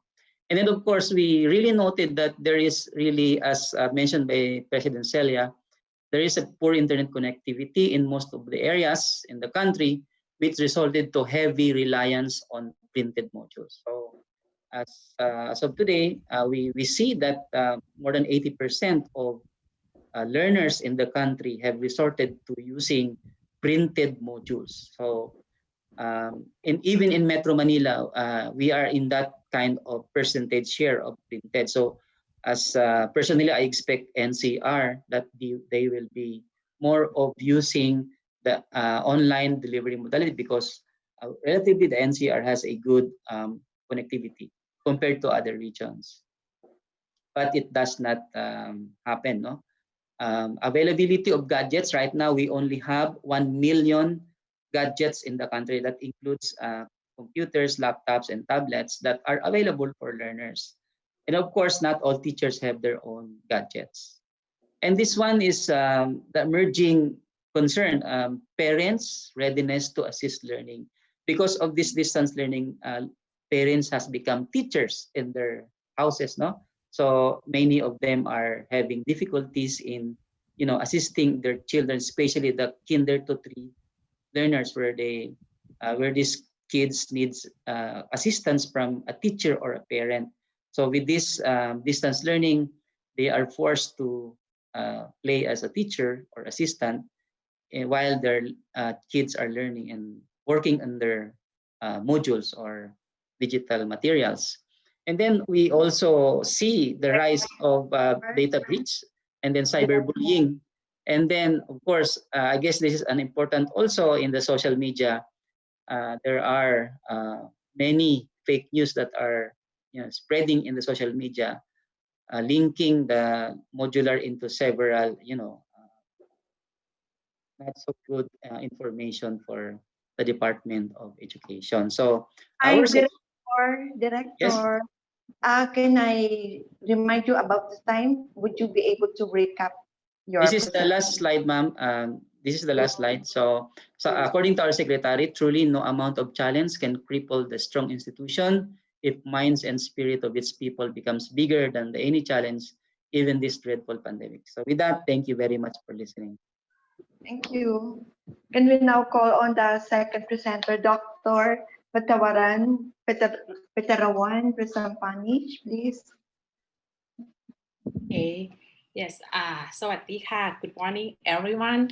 And first of all, thank you for CIOF and also ASEAN CIO Association for let me to be part of this interesting event. So sorry, I don't have the slide for that, but I try to be structured on the point. So basically, just want to share with all of you about the reflections about what we have done as the academic institute and also collaborate with the industry to tackle all the challenges that a lot of speakers already mentioned. From the school perspective, from the academic, so you see that you know that the digital transformation, so the part that is difficult is transformation. The digital is not the difficult part because it's technology. But the real transformation is just probably started as the COVID come as a catalyze. So is what I see is in terms of the learning, it's not just change what we deliver, how we deliver, it changed what we teach. So it's not just changing from in person or face-to-face to the virtual mode. We have to reflect on what we actually teach students, because once we go to the new normal, people change totally in terms of the way they work. As we said about the work from home is going to be a standard. A lot of companies like Gartner done a survey recently, said that the companies, more than 70% will shift to remote work permanently. As my neighbor, so they're working for one of the major telecommunication company in Thailand. So now they stay at home all day. Okay, even right now in Thailand, we already opened in terms of everyone can go to work, then still the companies let people work at home. So there's a lot of issue in terms of what we teach. One thing that I noticed in terms of the skill set that would change is leadership skill. As ASEAN CIO, we focus more on the digital leadership to lift up the leadership skill, and not just only how we lead the digital project, because there's going to be a lot of digital projects that we have to handle. It also what type of leadership is required and changed in the digital platform. So thinking of the manager in the scenario that when your members, your team member work online, how we can exercise the leadership skill in the digital communication platform, which is going to be totally different from face-to-face communication. So you don't have ability to show your leadership in the traditional way that we learn how to do it, but in the digital form. Now it's remind me one of the lecture I always highlight to students is that there is the game, like I'm not sure some of you probably familiar with, like the online multiplayer role-playing game like World of Warcraft. Okay, and there's the article said that if you play World of Warcraft, you are higher. Okay, because in that game it's in digital format. You have to recruit people, you have to evaluate performance, you have to motivate people to be in your team and fight the combat with another teams. And all of this skill is actually leadership skill, but you have to do it in the online world. So how you're gonna use the technology to do leadership skill? That is one thing. And also the skill set that would require, because a lot of employees have to shift to digital world, how we're gonna prepare the digital skill for these people. So this is the challenge that we have to cooperate with the industry to revamp the curriculum to be in line with the demands. And another thing that we found is that because the COVID come, we just have to change to whatever that we can do as a survival. So the concept of what we familiar with is that agile environment, agile principle is just kick in. Okay, we just get it done, get the most of it, we reevaluate, we keep changing. So that principle is actually work with right now, because we done with urgency and that we have to do most of it, and then we just keep evaluating. And that is one of the lessons learned. People get used to this kind of concept once the COVID hit. Another perspective, just briefly, Cynthia, is at the corporate setting in terms of remote working, where now you let people work at home, and the issue about the security and data privacy is become very big challenge, because you have no control over what devices they use. They may use their own devices to access corporate data.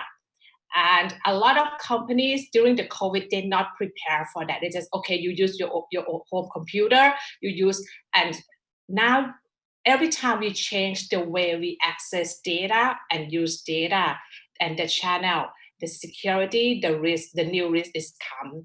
And in Thailand, we just launched the we call like a dual law, which is cybersecurity and data privacy law, and this become very big issue. A lot of companies haven't concerned much, but there's gonna be a big things, and then we have to keep update in terms of technology, the skill set, the awareness to come with this, because now things more complicated. You need to be able to access the data. The right user have the right access to the right resources, the right time, and the right persons. Then that become very big thing. So, okay, I will may follow up on this issue later, Cynthia. Thank you. Yeah, thank you, Doctor. May we now proceed to the next presenter, please. Mr. Bon Moya. All right, can you see my screen and can you hear me? Oh yes, loud and clear. All right, thank you very much. This will be short. Let me start with a personal problem with work from home.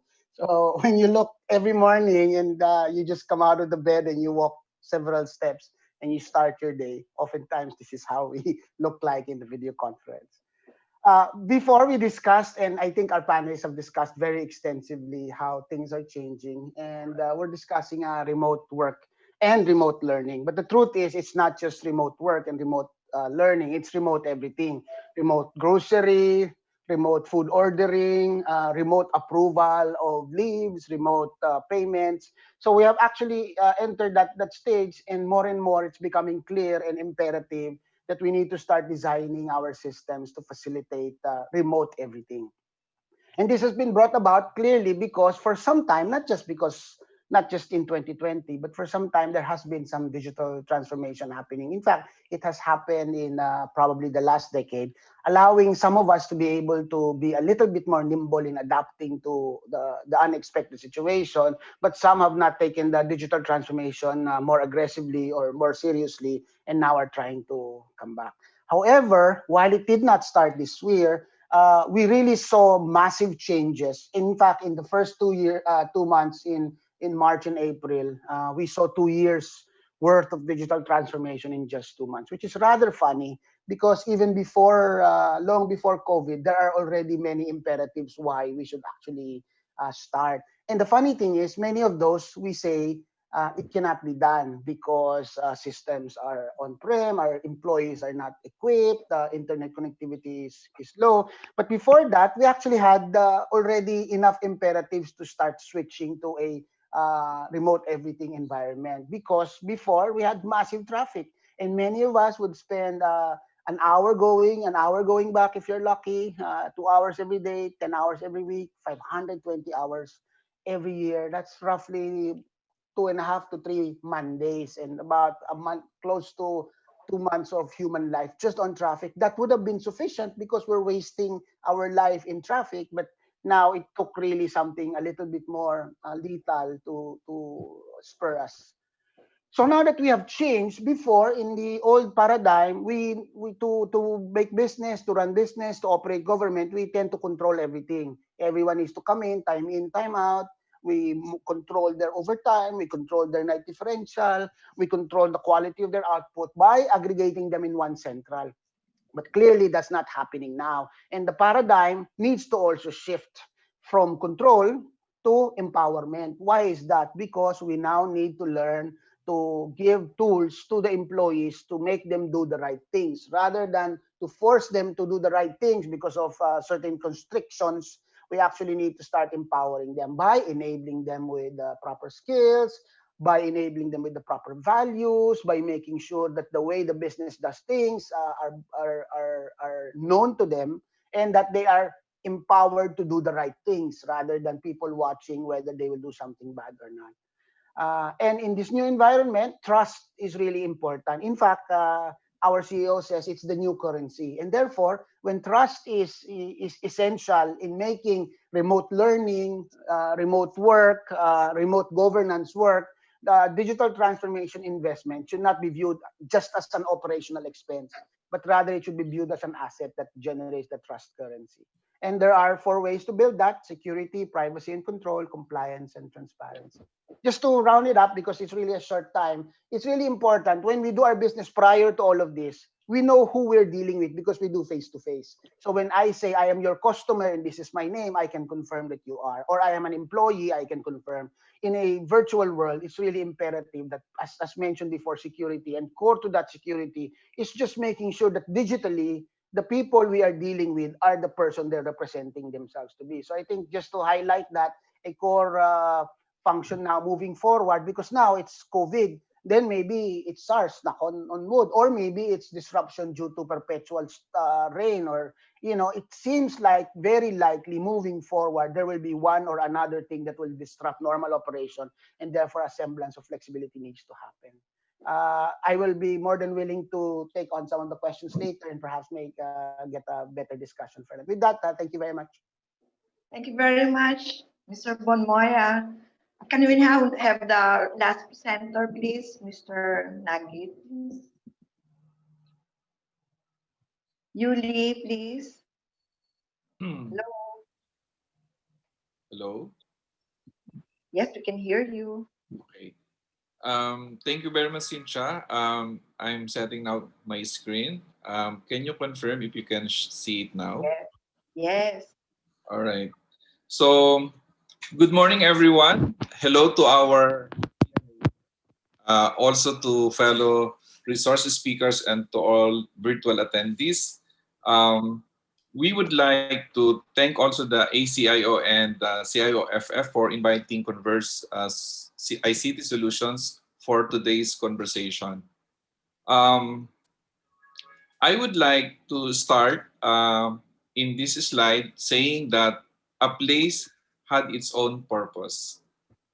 And as we have all, we are all doing every day, of course, we have our own respective places to rest and to spend time with family and loved ones.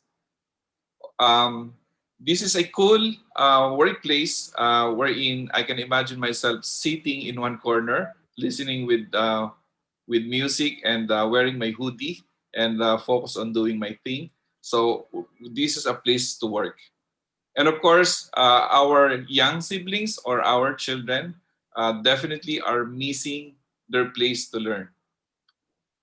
However, the COVID-19 changed it all.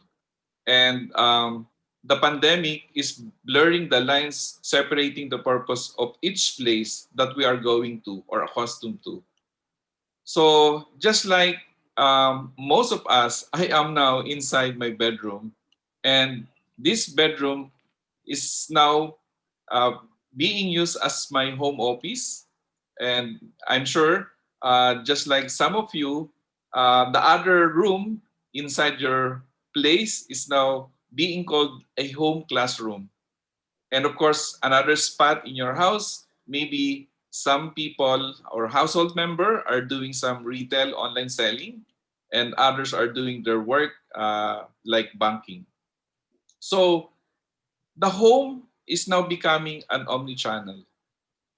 The home has become an omni-channel, and it is now a multi-purpose place where most of our daily activities are being transacted and all other responsibilities are getting fulfilled. This is also a place where everyone becomes multifunctional.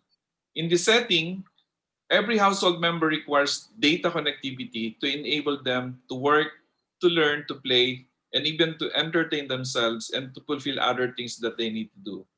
So this shifts to work from home and learn from home has added to the bandwidth requirements if we have an existing internet connection at home, and if not addressed, it will compromise the screen time experience. A compromised experience results to low productivity if we are the working parents, and of course, a disrupted learning with poor class participation if you are the students. For a family where there are two gadgets requiring 10 to 50 Mbps to support a work from home and learn from home, and imagine there are another two gadgets requiring 4 to 10 Mbps to watch videos or read online materials, and there's another smart TV requiring another kind of connection for gaming. Therefore, this place would require around 100 Mbps per day, and it should be supported by a powerful mesh Wi-Fi to guarantee a good screen time experience. So these bandwidth requirements were based on the study conducted by First Monday Association. So for the enterprise, there has been accelerated shifts also to work from home and online transactions, creating new policies, repurposing the assets and resources, and sometimes it resulted to um, uh, workforce reduction. So many enterprises were forced to transform digitally as fast as they can. Unfortunately, those who are not able to adapt quickly, their business, as we are seeing now, are greatly affected during this extraordinary time. In fact, Yuli, Yuli, can you prepare to shorten your presentation, please? yep. So before pandemic, we used to hear the words BAU or business as usual, and it sounds not interesting for some of us. However, the pandemic gave us a new meaning with these words because if your company continue to operate in a BAU mode today, it means that your business is able to do a pretty good job in anticipating this kind of situation. So I would like to move to other part of the slides, and I just want to use this deck wherein you can see the graph of a live internet connection for one company with 1,500 employees. So as we can see, the inbound and outbound internet traffic before and during pandemic shows that when the entire organization shifted to work from home, starting March 16 here in the Philippines, there was a significant reduction of internet bandwidth utilization at the enterprise side. So we can imagine the significant increase of internet bandwidth utilization at the consumer side. So I'll move to this slide, and I would like to say that moving forward, it will be very interesting to see how the strategy of many organizations will look like for the continuous build of business capabilities. One thing is sure, before, during, and after pandemic, a reliable internet connectivity for the enterprise and for the consumers will always be part of the essential. So I would like to end my presentation by saying that today, we are in unprecedented times brought by the pandemic. However, whatever the circumstances we are in today, we don't have to merely survive in the new normal. We need to thrive. And with all of this, we would like to say that uh, the nationwide 5-year rollout plan of Converse ICT solution is committed to provide the best internet service to the Filipinos. And in the next few years, we should be able to cover at least more than 50% of the households all over the country by connecting the Luzon, Visayas, and Mindanao. With that, I would like to end my presentation with another thank you for everyone. Thank you, Mr. Nagit.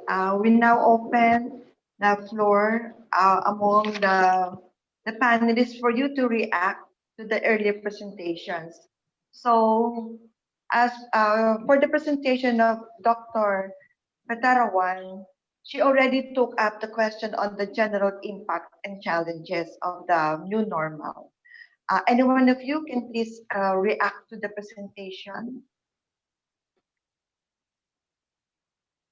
where Dr. Petarawan discussed the need for the changes in content as well, so that we can have an experience of digital leadership, which becomes more difficult in this scenario. So anyone to react to the presentation of Dr. Prasampanich? If I may, Ma'am Cynthia, I think more than any in this particular forum where we actually have leaders in the IT, we need to exercise that leadership more strongly and more aggressively.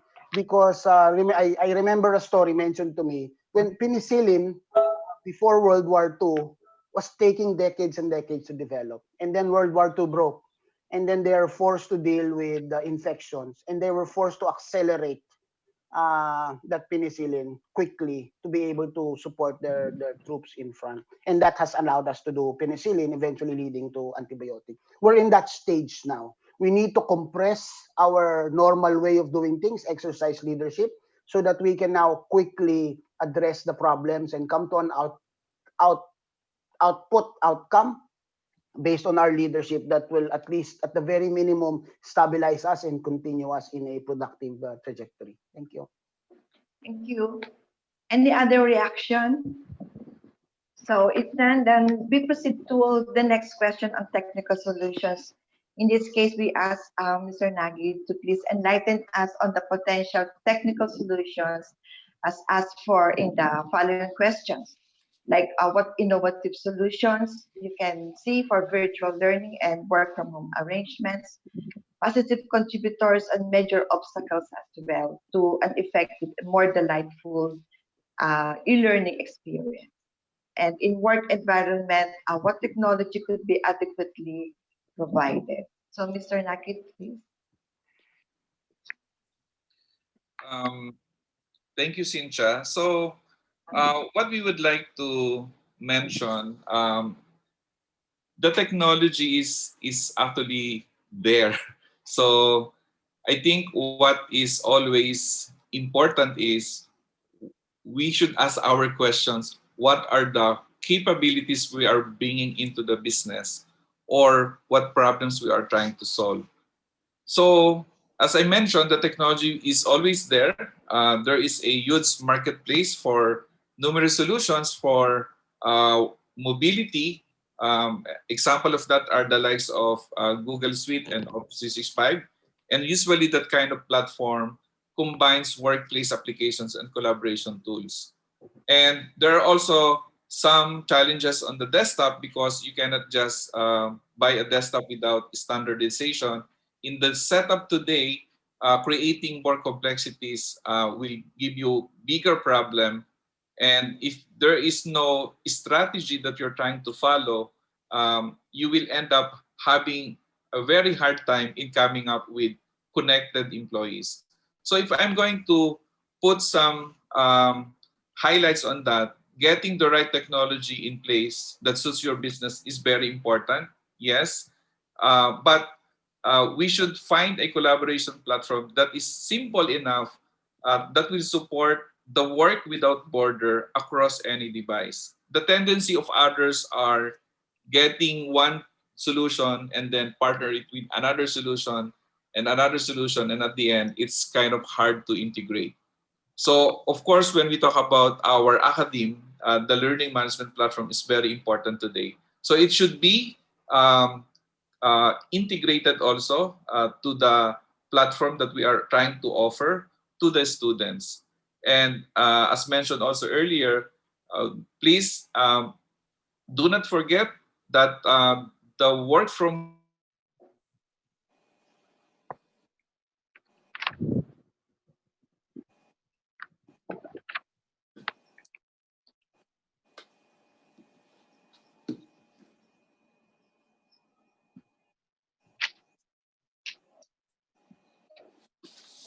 Technology problem. Yeah, Yes. we lost you, Mr. Nagit. Hello, Cynthia. Yeah, we lost you for a while. Okay. So I'm trying to say that um, the right technology solution that suits your business is a key decision. So as much as possible, do not create a very complex environment, because at the end, the most important thing here is we should be able to make a connected employees. And at the end, communication is very, very challenging in this kind of setup. Okay, thank you. Any reaction from the other members of the panel, please? So just want to add on. Okay, so in terms of the technology, if we look at from the teaching perspective, the learning perspective, as I've been talking with a lot of people who in the academic, one thing that we probably have to explore more, which is before it's not a mainstream technology, but it's getting more popular. But we probably have to focus more on that as an alternative, which is about like virtual reality, where immersive experience. For example, a lot of things with the COVID, where we cannot fly in, we cannot do trainings that based on hands-on experience. Like I talked to the medical doctor, they have a lot of people come and do demonstrate on the surgery. Medical surgery, but right now they cannot do it anymore. But how can they do that? So they have a lot of projects using like the virtual reality with the application, replicate how they can do the surgery with this, so they can enhance the hands-on experience with this technology. And a lot of other things in corporate setting, a lot of engineering type of work that require this kind of hands-on experience. So that virtual reality as a training simulation could be one of the good options. Before, we probably use that already in not just a virtual, I think it's a gaming situation where we could train like the customer service in terms of, let's say McDonald's may use the what type of gaming to train customer service. If someone walk in and want to return a Coke, should they accept or not? What should they do in order to satisfy customer as well as to maximize the revenue, the profit of the location? So a lot of this could be opened up in terms of technology that use the trainings, simulations. So that may be another thing that we can think in terms of the technology. Yeah, that's a great point. I completely agree with you. It actually gave me a flashback about 24 years back in my graduate school days. One of my projects was to work on a virtual classroom using virtual reality. The idea was not only do you see the classroom in an immersive experience, but even getting the feel of the sound. So if you're a teacher, you should be able to simulate the experience of you walking in the classroom, and then as the teacher comes closer to you, the sound levels change, so you feel like you're actually in there. Yes. So that was super critical. And then the other piece was creating an avatar of yourself which gives other people a feeling of what personality you have. So think about it that you got to know me just today, but if I had an avatar which you could hover over and you would know about my other interests, which are things like dance and games and whatnot, right? So that way you learn about other students and the teacher in the classroom based on those avatar metadata elements, let's call it. Yeah, and then similarly on the training and education side, even 20 years back, companies like Caterpillar, they train their crane operators using virtual reality, and because those are very high risk, if you train them directly on the crane, on the crane, so they use things like AI and virtual AR and VR to give them that immersive. What would happen if you move the crane in certain directions? Also, companies like Ford, they use virtual reality to design the interiors of their cars from an aesthetic perspective, so that you don't need to create and actually build things and prototype without, and spend that kind of money. So you can actually do it all in VR and quickly, rapidly prototype into the what's more aesthetically pleasing, and come up with the right model. So yeah, so there's definitely great new, and since Facebook launched Oculus, virtual reality has really come back in a big way for most organizations and consumers as well. Thank you, Diraj. What about Mr. Bonmoya and Director Masapol? Can you on the work and learning productivity, can you cite some important factors that contribute to work and learning productivity in this new normal? Director Masapo, would you want to start or would you like me to start? Oh, please, you start. All right. Uh, I just need to introduce three concepts to layer. The first one, in digital transformation, I think the real challenge is not in the digital, which is the technology, because these are rather pervasive. The critical aspect is the transformation. And you can only transformation as to their ability and willingness to be transformed. And therefore, what we really need to start putting emphasis in a lot of thinking is in the training, retooling, and even the change in mindset, because we shouldn't be training our employees, our workforce, our government civil servants into one technology. We need to generate a mindset in all of them that learning now and fast learning is a prerequisite moving forward. And if they cannot learn fast, they will be at a disadvantage moving forward, not on one specific technology or one. So I think critical to that. That means that we then should alter the way we conduct work so that training is embedded in our day-to-day work. For example, in Microsoft, I keep telling everyone, you are required to undergo training. And it's an audit finding to you personally if you do not finish the training required for your position. And they call you out. So that therefore, they encourage you to allocate 2 to 3 hours of your week doing nothing but to learn. And that I think needs to be pervasive across all, because we are at a skill set deficit, we are at a learning deficit, in addition to the ever accelerating ability to learn. So that's the first item. We need to do that. The second item on technology is not so much the technology, but the economics of technology. And I need to split this into two. There are technology that are free for everyone because they're part of an R&D or a hobby or a community where they share all of this. So that's well and good, because that really is, that induces innovation. Okay, but real technology costs money, and if you're running an institution, there is and you're using something free, you have to start thinking, if I'm using this for free, who's paying for it? Some of them have a business model where they actually harvest your information and make money off that to sustain the business. There's nothing wrong with sustaining the business, but you have to be mindful that if you want security, privacy, you need all of these things. These things you will not get if someone else is paying for it. I think that's a really great mindset. For example, in DepEd, Director Masapo, they have provision for all their teachers. And therefore, since they are provision, they can then demand certain things.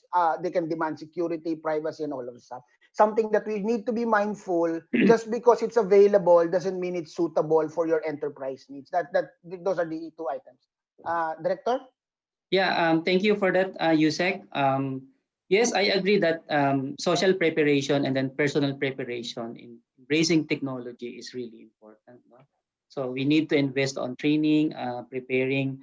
But the pandemic forced us to embrace such technology without much social preparation. That's why we encounter problems right now.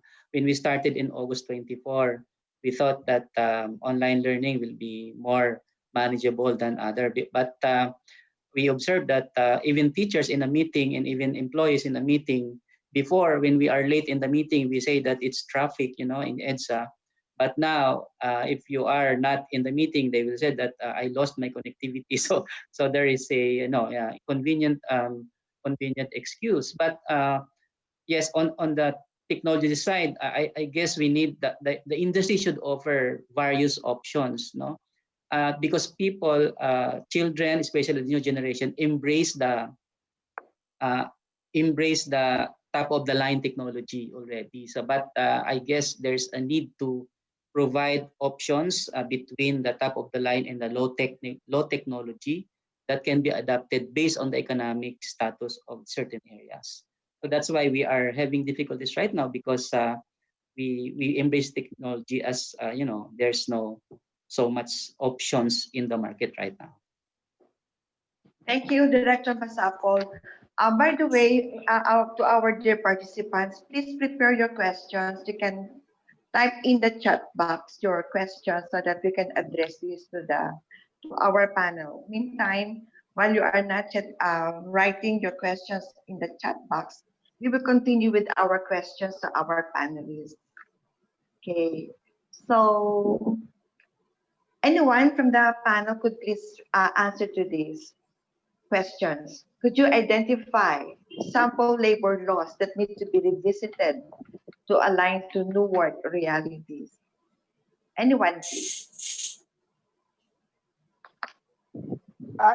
If I just to start the discussion, our labor laws compensate on the basis of hours work. This is based on the premise that in a work environment, everyone needs to converge in one area to improve productivity. Now that already is being challenged and in fact is questioned already. So the first labor issue that we need to start having a conversation is, should we have alternative ways of compensating? Not necessarily in terms of hours work. This is particularly true for knowledge workers, I think teachers to a large degree. So we need to start talking to our legislators and say that there has to be an alternative way to classify, to recognize, and to compensate based on output, which then triggers a question. If you're being compensated on the basis of output, all institutions must start identifying what are the outputs related to your position and how they are compensated, so that then it becomes rather empirical and transparent rather than just staying online just so that you can get your payslip, which isn't really a good use of. Yes. Any reactions to that? Or Director Masapo, you have any comment? Yeah, well, not much on the labor laws, but on the civil service rules, no? Civil service law. Yeah. I think there has to be some study on the civil service law, given this development in the globe, no? I guess there are some provisions of the civil service that has to be revisited. For example, and the payment of overtime payment. So there are issues currently in DepEd. Employees are claiming overtime, but the basis for overtime is, the form that you punch your your time in, time out, so that you can record your overtime. But in this work from home, how do we compensate the overtime, and how do we monitor and how do we track the work of our? So there are not only labor laws, but the other. For example, in DepEd, our teachers are posting the names of learners in the internet, in the Facebook. So, but there are some practitioners in the data privacy that it should not be the case. So there are laws that has to be revisited. Laws should be enablers, no? I guess so. Data privacy law should be revisited, I guess, and civil service law. Yes, so I guess that's my. Any reaction from the other panelists, please? So, yes. Just to agree with Mr. Sarab Masapon. Okay, yes. In terms of other law, in cyber law or data privacy law, because now we probably have to monitor employees, how they work, and a lot of tools have helped company to monitor. But monitoring, they may be an issue about the privacy, but the company have to do the security because they use the same devices can access the corporate data as well as the personal data.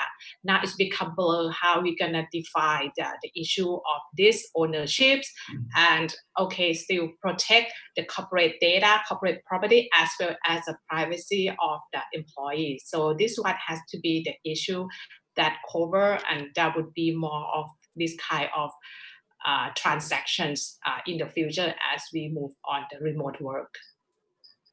Yes, thank you very much. We have last question.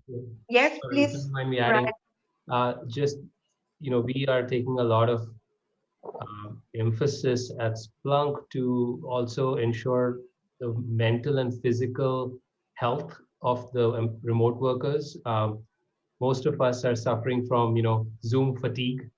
And if you Google the term, actually, you'll see that it's quite widely talked about, and there's different ways to address it.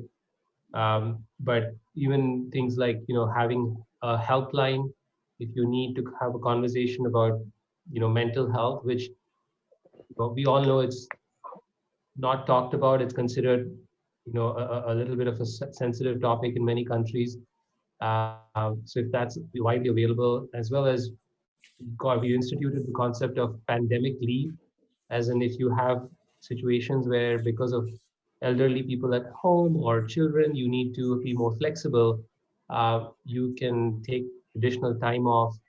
And, as Mr. Moya said earlier, not really focus so much on the number of hours, but productivity and overall wellness. Very good point. Um, there's one more question here. Dear participants, we are waiting for you to type in your questions, so we may be able to ask our panelists to respond to your questions. But we have here another question on what new skill sets may be appropriate in the evolving workplace.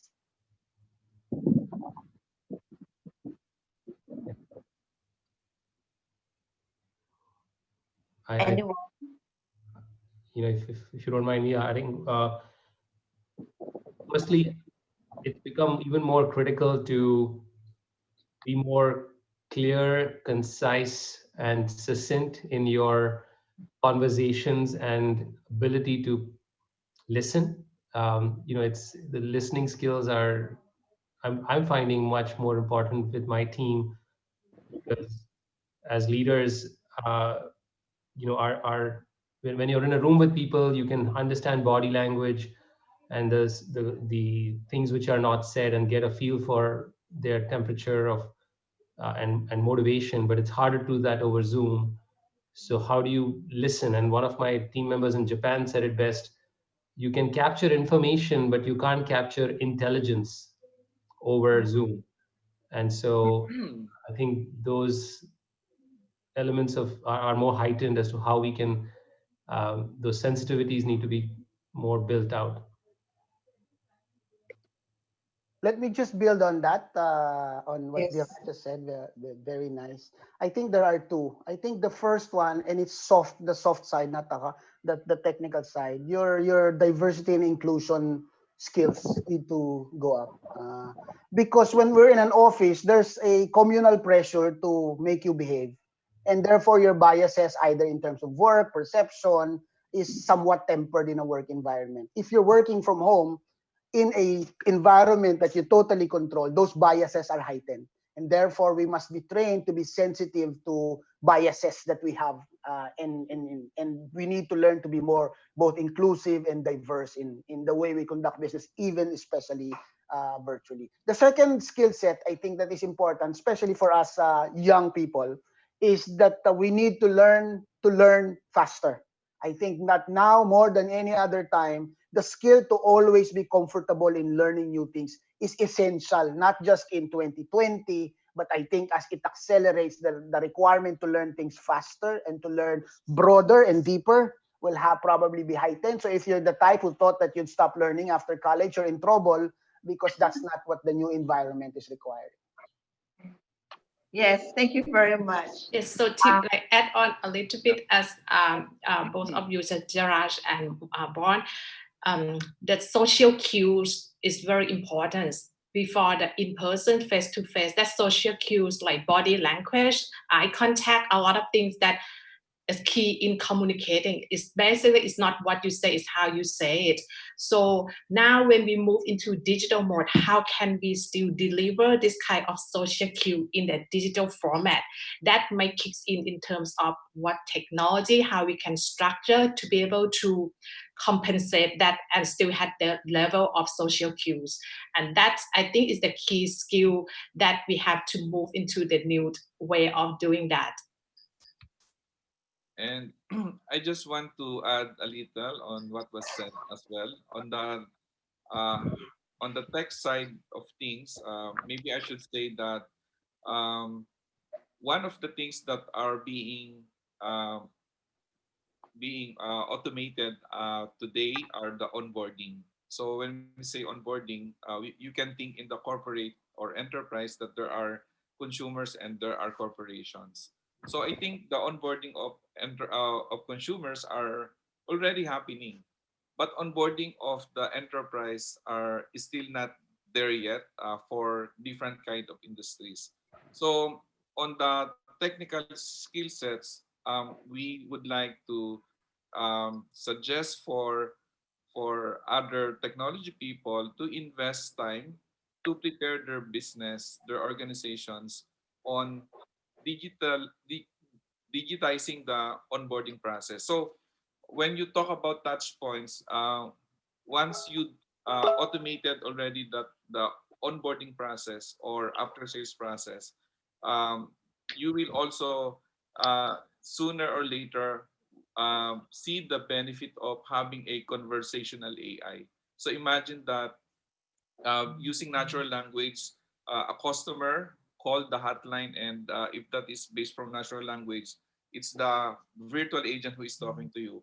If you are sending an email, it's a bot that is talking to you. So those are the things that are happening already on the consumer side, and it should be done as well on the other market segments. So for the technology people, those are other things that we should, I'm sure, being we are preparing for by this time. Thank you very much. Any participant who would like to ask any questions? So, going? Yeah, I just want to quickly echo what Yes, Mr. Mr. Nagul Raj. said. Yeah, just quickly, and just to give you a perspective outside of Philippines, also in Japan, most of the processes are very paper based. So before COVID, they have this concept of ringgit, and it's all stamped on a paper where any approvals have to get done on paper. And they quickly realized they're all remotely working, and they can't do this anymore. So as Mr. Nagoit said, they have to very fast. They had to digitize a lot of these processes, which had been in this way for decades. So that transformation was really pushed fast in the last few months. And culturally also, they're not comfortable with Zoom-based conversations and, again, sharing too much information. But they realize this is a new normal. They have to do this to get business done. Same with and as well. Yeah, That's right. so, yeah. I guess I really agree with that statement, because in government right now there are transactions that are paper based and require a signature, your actual signature, and they don't accept digital signature. So that's why it's still a regulation on auditing rules and regulation. So. May I just add to that what Director Masapol said? It's rather weird, but the law already has given legal standing to digital signatures and digital documents. 2 decades ago, 20 years ago, that has already been given legal significance. And yet, 20 years after to this day, we still insist on getting the signature. That's 20 years. That's like, if you gave birth, that daughter will already be working. So that's how long we have yet to grasp the fact that we really need to start enabling the environment, like leave or the disbursement or even receipts. If I will disburse and I'm at home, the auditor will ask for my original receipt. Well, as the law already recognized that a digital representation is sufficient, including the signature, including filing for leaves. So if your organization still requires signature to get approval to file leaves or to reimburse, then that really just goes to show how far the journey still is. They call it wet signature. So are we missing any questions from the participants? Anyone? Can we now conclude this our panel discussion? Yes. Okay, so we first say thank you to our panelists, but by way of conclusion, if I may, we are saying here that the present demand of the time of the new normal is a rapid innovation for purposes of realizing the goals of individual families as well as the national goals. at the end of the day, we need to see the individual behavior and what influences the individual behavior, so that the individuals can contribute to the societal goals. So basic to this is an attitude. There has to be an attitude among the learners of how what to do next after this situation. So we need to manage the mental health condition of our family members, and we also need to motivate them to learn more and learn rapidly. Second, I think, is financial quotient.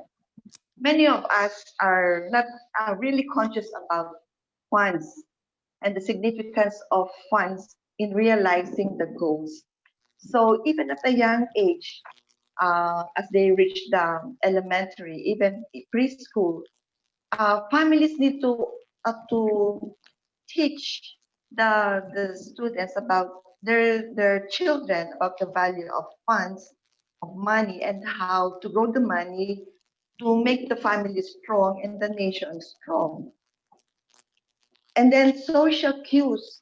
So now we will come out with family members who are more conscious of values like how will this impact how will my actions impact the other members of the family, so that when they grow up and form part of the workforce, they will always be sensitive, whether face-to-face or non-face-to-face, sensitive about how the actions could impact the other members of the learning environment and the workforce.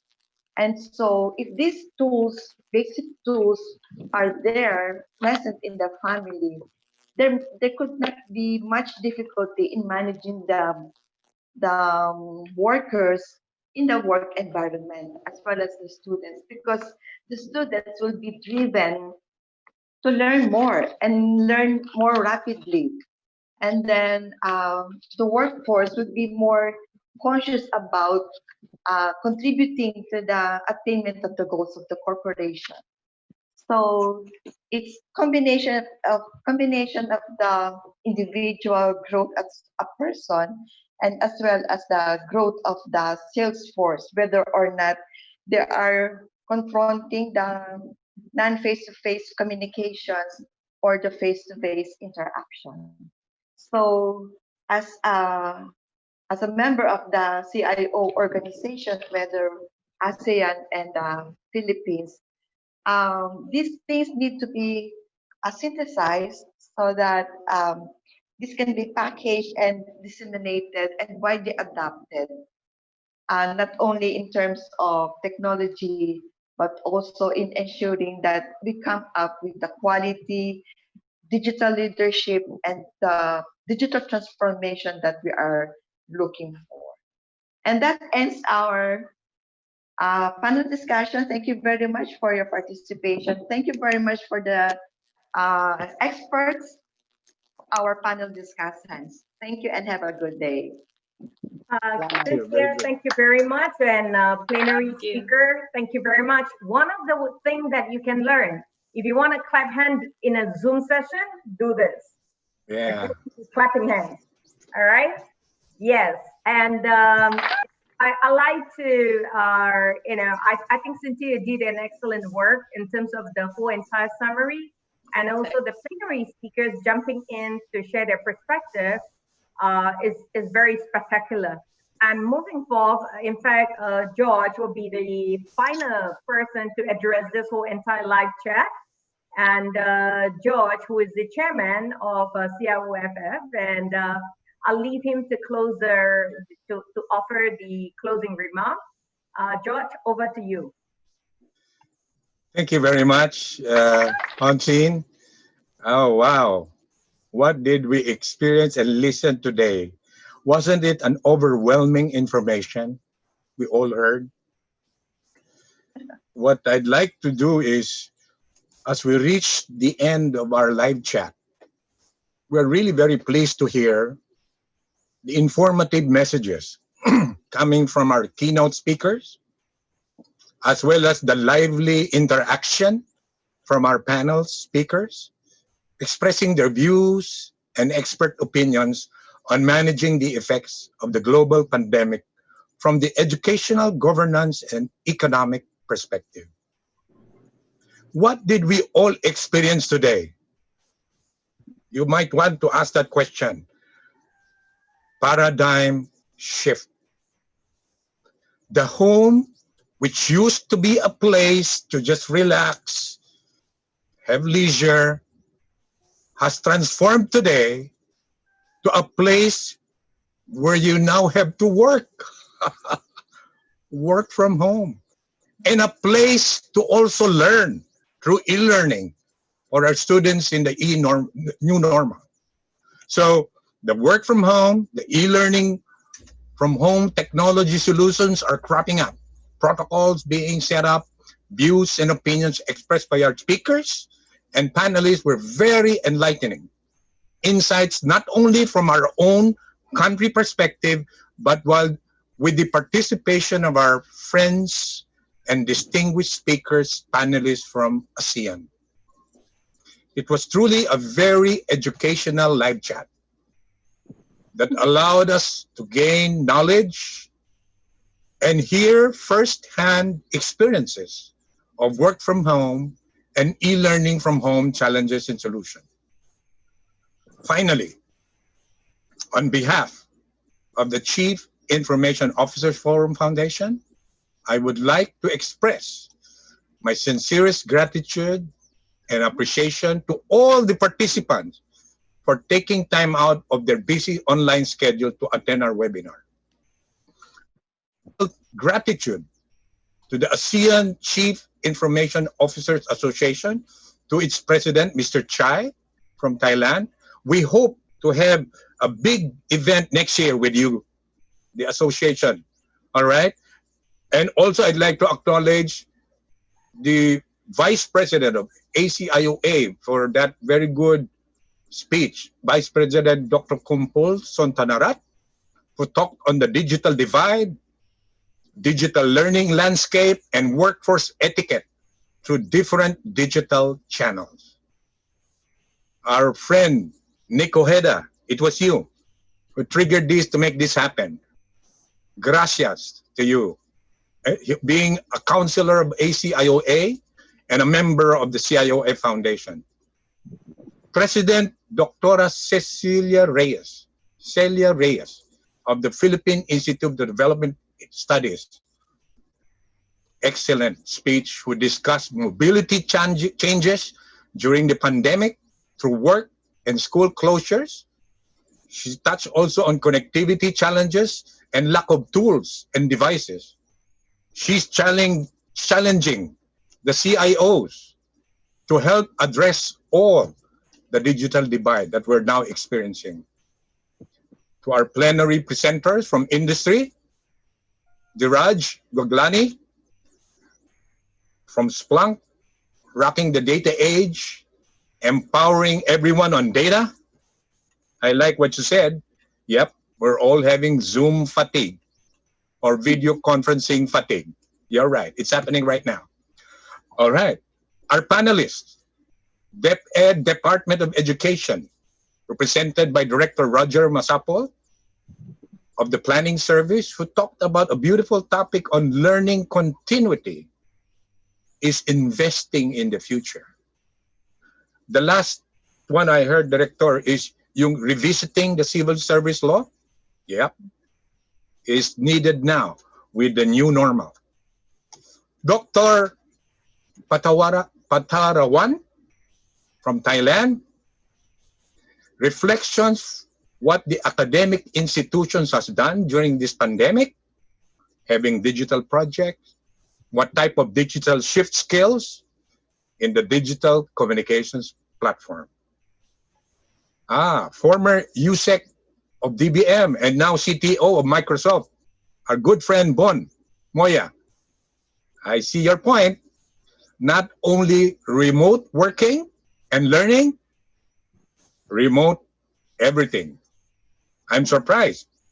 Well, I'm not surprised actually. Digital transformation in 2 months for Microsoft.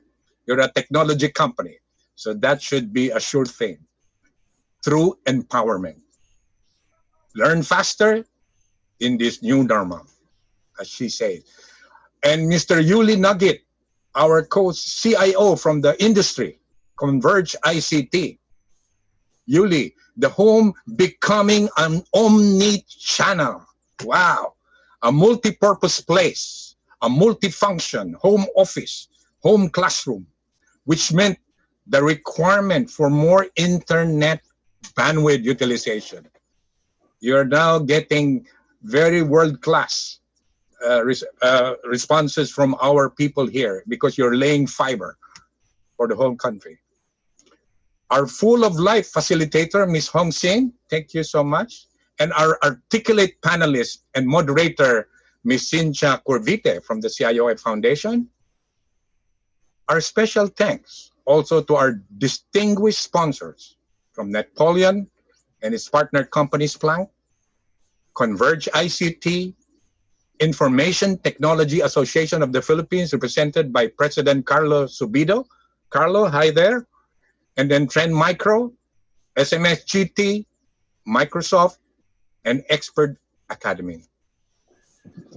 I would like to also make special mention, I cannot forget this, to the people, the men and women behind the success of our live chat webinar, especially the project management team led by President Cynthia, wishing everyone my warmest congratulations for a job well done between the ASEAN CIO Association, the CIO Forum with President Bess, and the CIOF Foundation collaboration. I would like to officially close by announcing the conclusion of this morning's live chat webinar, wishing everyone continued good health, success, and prosperity in all your endeavors. Stay safe, everyone. In the Philippines, we say mabuhay and Godspeed. Maraming salamat. Okay, mabuhay.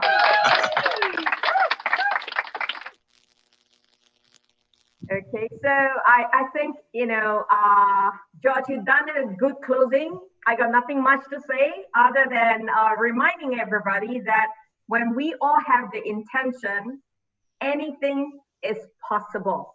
And moving forward, I believe that, if any one of you have any interesting topic that you want CIOFF to actually address, we very much welcome to hear from all of you. And do bring on, your future, some of the future events. George, we're definitely looking forward to next year having a mega event with all of you in Philippines. We're definitely looking forward to that. And Ms. Hong Sin, we have our National ICT Summit held every June of the year. So we're trying to hope if the pandemic improves, we could hold one big event in June. I leave Jenny to actually work with you on that. As much as I'm the global relationship officer that runs the association activities and events, I still need the input of the local country councillors. To all the technology provider, I set you guys a last challenge before you all goes out. All right, when you are truly ground for ASEAN development, please come forward and plan together with the organization or country that you're targeting. Don't just come and sell us product. We need you guys to participate as a team together to make ASEAN a better ground. All right, so thank you very much. Live chat team is over to all of you guys. Thank you. ขอบคุณค่ะ